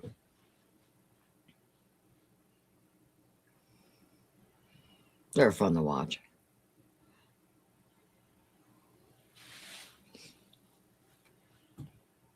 He's definitely healthy for the winter. Dude, look at those eyes.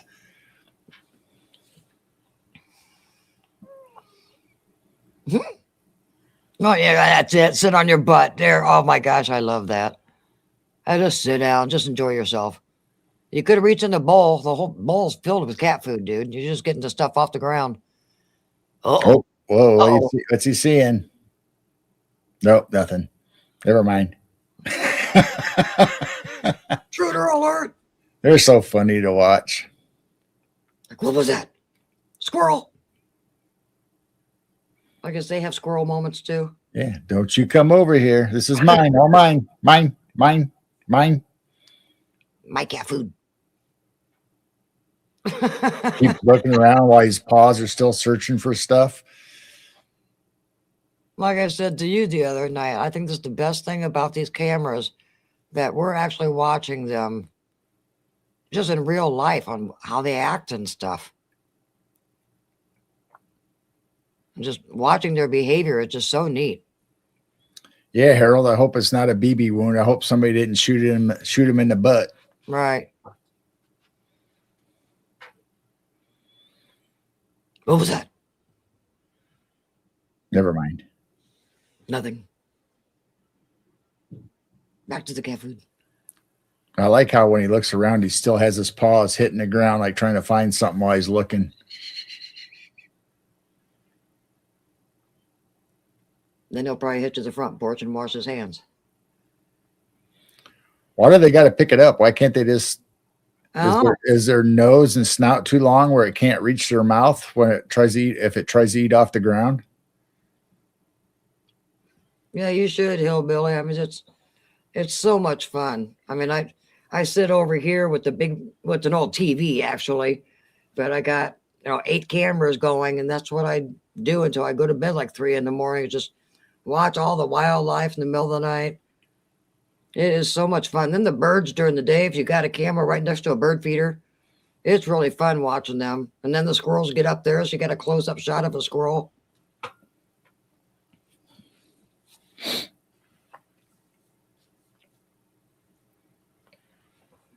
Yeah, zoom into that scar, or where that scar, but whatever that spot is, since he finally turned around, and see if it's just bad hair. I think it's missing. Hey, it might be. Someone might have taken a small little chunk and ripped his fur out. Because you'd still see hair if it was like a cowlick or Right. hair because of sleeping on it. It'd be pushed down. You'd still see the hair, not actually the skin or the bald spot. That looks like a bald spot. Yeah. So something happened to him. Does kind of look like a shape of a mouth, like a bite mark. I don't know. I don't know. Yeah, let me center them.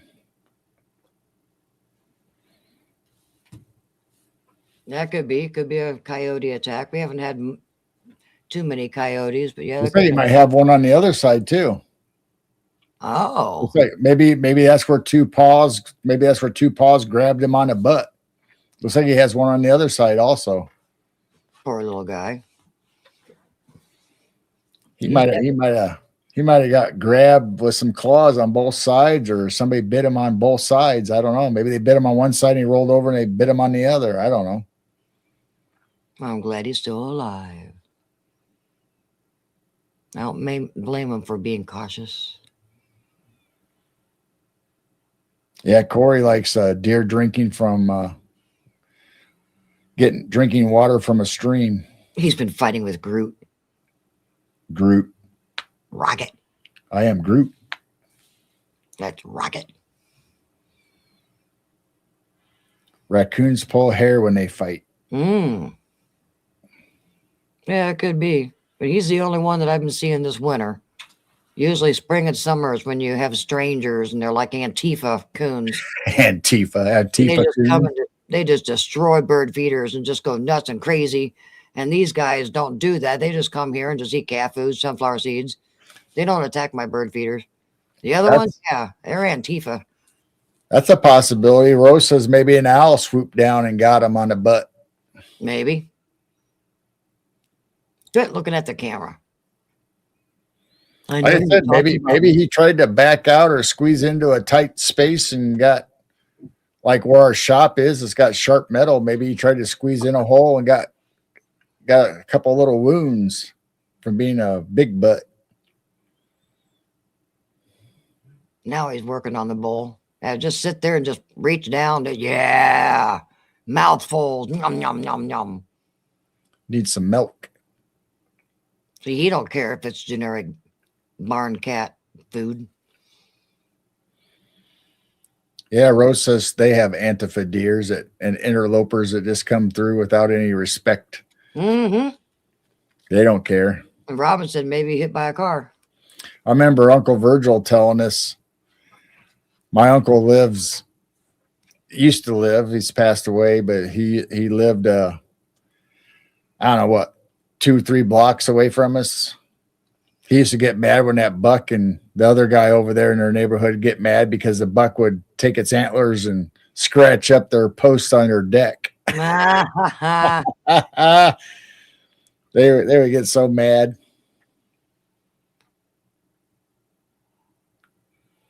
Some people don't like it because they tear up their gardens and flower beds, but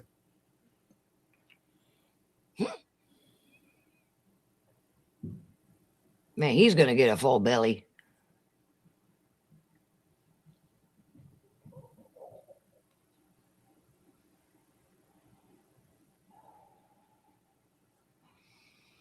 One of the worst crazy sounds is when you hear them fighting. Because I'm reading Corey's comment. You're sitting outside and you hear a coon fight. Oh my goodness. They scream. And not for ice cream. And not for ice cream. Although I think they like ice cream. I think I've thrown out old ice cream bars and drumsticks and stuff like that. The fox took one of those drumsticks that one night and went off. When the ice cream gets sticky or freezer burnt, it goes outside. I'm not giving that kind of stuff to the chickens. I'll give it to the wild animals.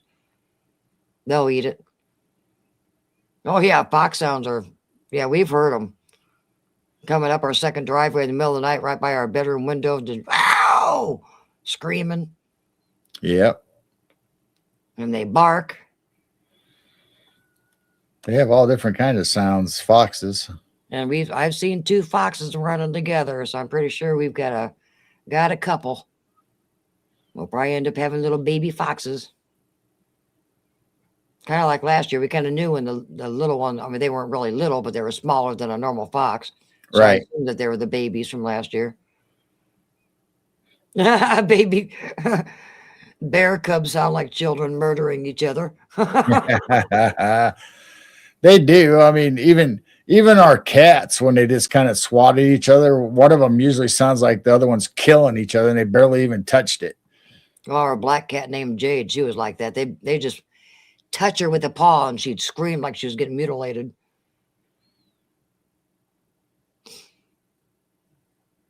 Man, no wonder it's fat. Of course, little kids are like that playing too. They just scream bloody murder. Sound like you're killing each other, but they're really not. Gee, slow down, dude. Yeah, I know. He's going to have a bellyache. Oh my gosh. Ooh, I like this cat food. I like this flavor. I forgot what flavor we got. What At was least that? it's not like our dog where it goes through its food and picks out the flavors or colors that it likes and spits the other ones out. Yeah, because this farm store has like what 3 different flavors. I forgot what. I think we picked a salmon and something this time. Like, ooh, I like these flavors. Pretty good Oh, poor stuff. dog. Corey says the first dog that got too close got grabbed by both ears and his nose got chomped on. Ow. That would suck. Your nose, man. Your noses are sensitive areas. He's gonna leave a big loaf.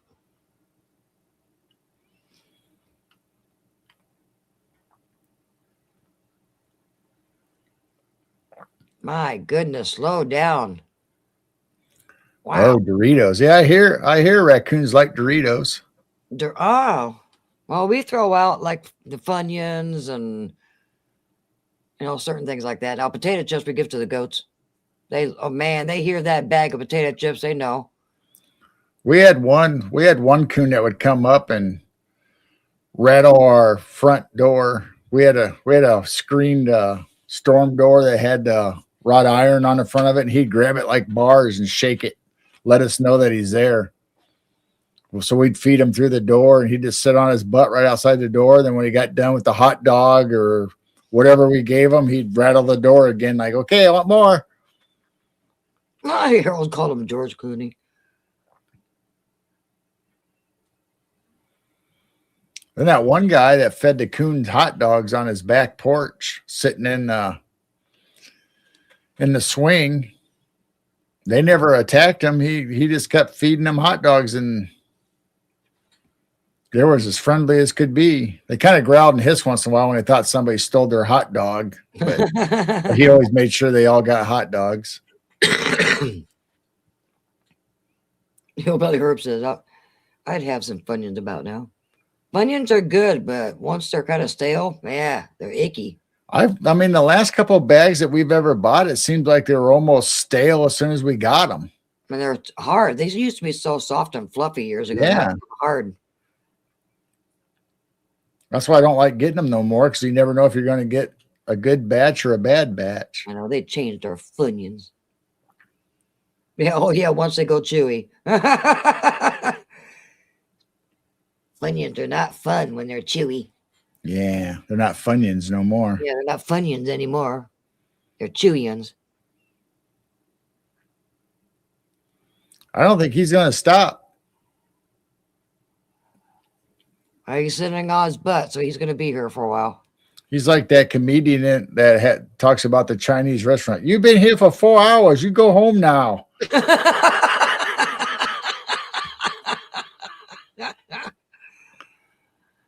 Where's the buffet? You go home. You've been here for 4 hours. No more Pessy. Yeah. Pessy. Want some Pessy? Pessy? You want Pessy? Stole coins and had them all stashed in the basement? I saw a video the other day of a guy training crows. He had crows show up. You know how crows like to gift things, when you take care of them or feed them or whatever. Right. So every time they would bring a coin back, he would give that one a special helping of little food or whatever their treat was. And everybody else just kind of got a little scattered. So every time one of them would bring back a coin, or whatever, money or some kind of, jewelry or whatever, he would give them special treats. And other than that, if they just showed up, they got normal little. So he was starting to get more and more money and jewelry brought all the time. Wow. Those crows, they're sneaky, man. Oh, great. Does that mean the coon's going to pass out? Probably. He's probably going to eat that whole bowl, if not scatter it all over. Watch him start falling asleep into the bowl of food. I Go out still there. think he's staying up. If he passes out, we'll go out there and put a GoPro around his neck and we'll see where he goes. I think he goes up that pine tree right there because he keeps coming down a lot. Because it's thick up there. I think he's in that pine tree. He's not there during the day, though, is he? I don't know. It's so thick up there you can't see. And I know that possum goes in one of the basement window area. He crawls in between that plastic lid, and he has a nice little home underneath. Blazer said, "I'll train a crow to bring me Monocle's pizza." Caw. We have crows in the area, but none of them's ever came to our backyard. I've never seen them in our backyard. Just down there by the church. For some reason, they like it down there. Yeah, my uncle, when he was younger, he loved hunting crows or whatever. He always talked about how many there was tons of crows, but we don't hardly ever see crows around our area anymore. Anyway, I'm sure they're around, but just not in town. Crows aren't real. I sold my homing pigeon for the 4th time on eBay. That's funny. That deserves a goat.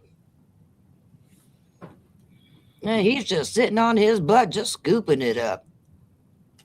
Guess I'll refill the cat food tomorrow because I didn't tonight. That was still from last night.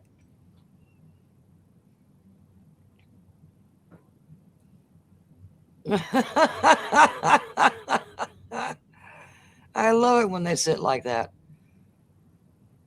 There, we'll give that last joke a little applause.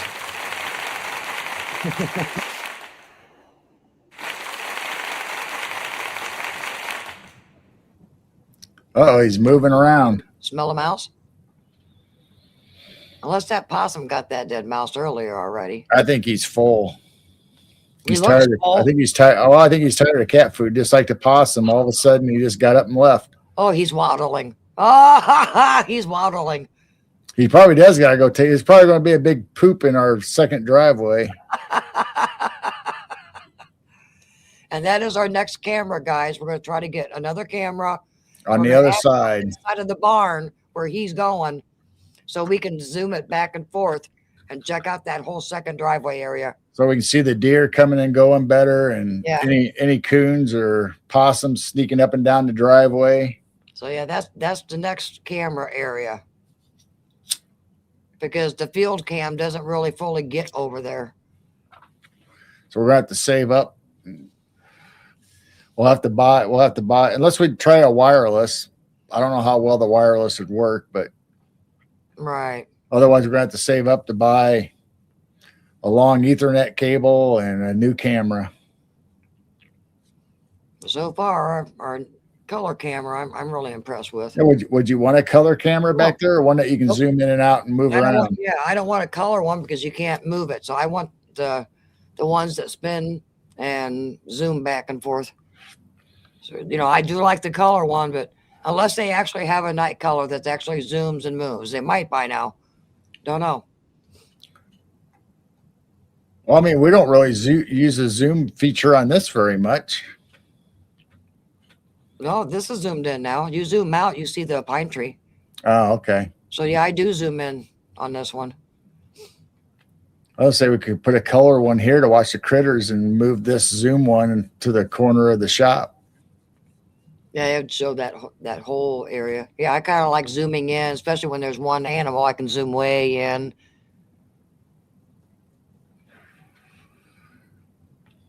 But yeah, little by little, we'll add more cameras since we got a bigger box now.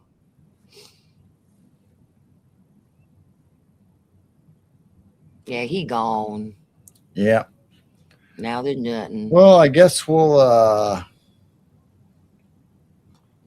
since we don't have deer or nothing yet, we'll just go ahead and show everybody the color camera. Yeah. It's cloudy. Even though there's nothing out there. And it's cloudy. Too bad.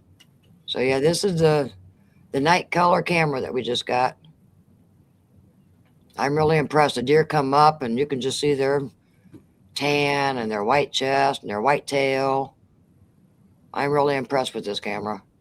You just can't move it and zoom it like the other ones. It's just stationary right there. But it does have a Does have a wide angle. yeah, it's got a nice wide view. You just can't see very far in the distance when the deer wander off into the field. You can kind of see their shadow or like a ghostly image kind of move around out there. So you kind of know it's the deer or something. But Well, on the 24/7, I usually have the color on one side, the black and white on the other, which black and white, you can see them go further. So you can kind of compare both when the deer come up. But yeah, I'm really impressed with this color camera. hopefully it lasts. It's a lot cheaper than the other ones. It is probably because it doesn't have to move or Right. zoom in, zoom out. It doesn't have to do any of that. It's just so they spend all the money on the color.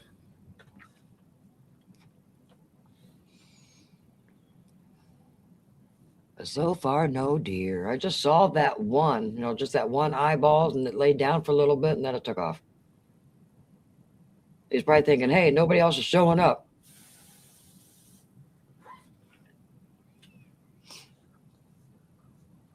But yeah, if it wasn't cloudy, I mean, you can see the stars. The sky looks like it's daytime.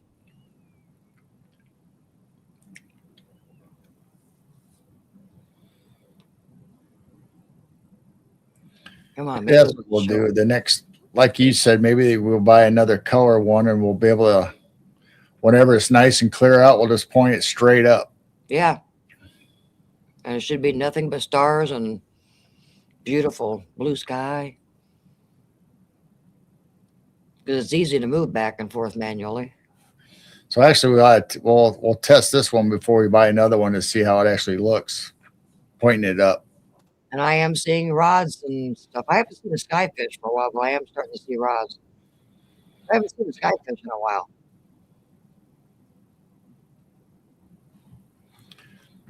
Now this one, like the other camera, I can do this, but you lose a little bit. So there you can see the apple in the garden for the Yeah, deer. there's still a few apples left. But you can zoom in a little bit digitally because of this, dragging the screen in closer. But physically, optical, you can't zoom with this camera. That's pretty good. You can see that red apple. Yeah.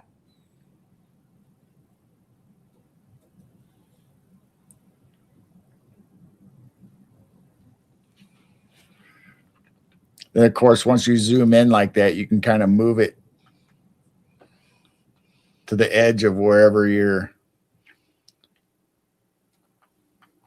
I'm curious to see what thunderstorms and lightning is going to look like on this camera.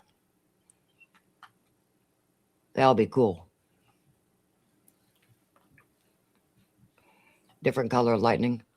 And maybe the northern lights. Now that would be cool. That would be neat if it actually showed northern lights. Right. If we ever get them that strong again.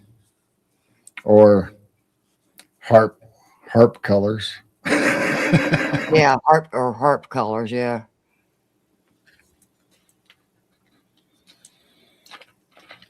Well, I think I'm about pooped for the night. Yep. We went 3 hours and 20 minutes. Christy and I had a mockingbird whistling, our OCST theme. Oh, wow.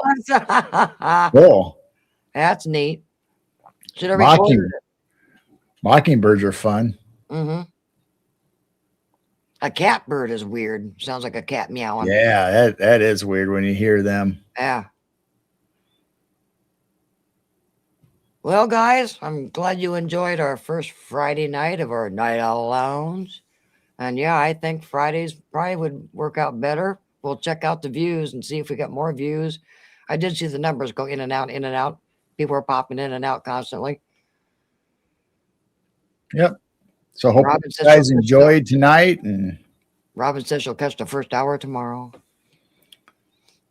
I think the first hour is mainly more cryptid reports. Yeah, everybody was saying hi to each other, and we were kind of just talking, letting people come in. Then we started the cryptid reports, and then I think the possum showed up, and No deer tonight. Maybe the deer will show up tomorrow night. yep. So on that note, we'll go ahead and just say goodbye to everybody. We love you. Thank you for coming. no Sunday show. We're still kind of taking a break. We're going to reschedule and get some people scheduled here. We're just kind of taking some Sundays off. But we'll be back. We'll be back, and we'll probably have more guests on, and just like we did last year, we'll get rolling again and start getting people scheduled. And well, probably like February.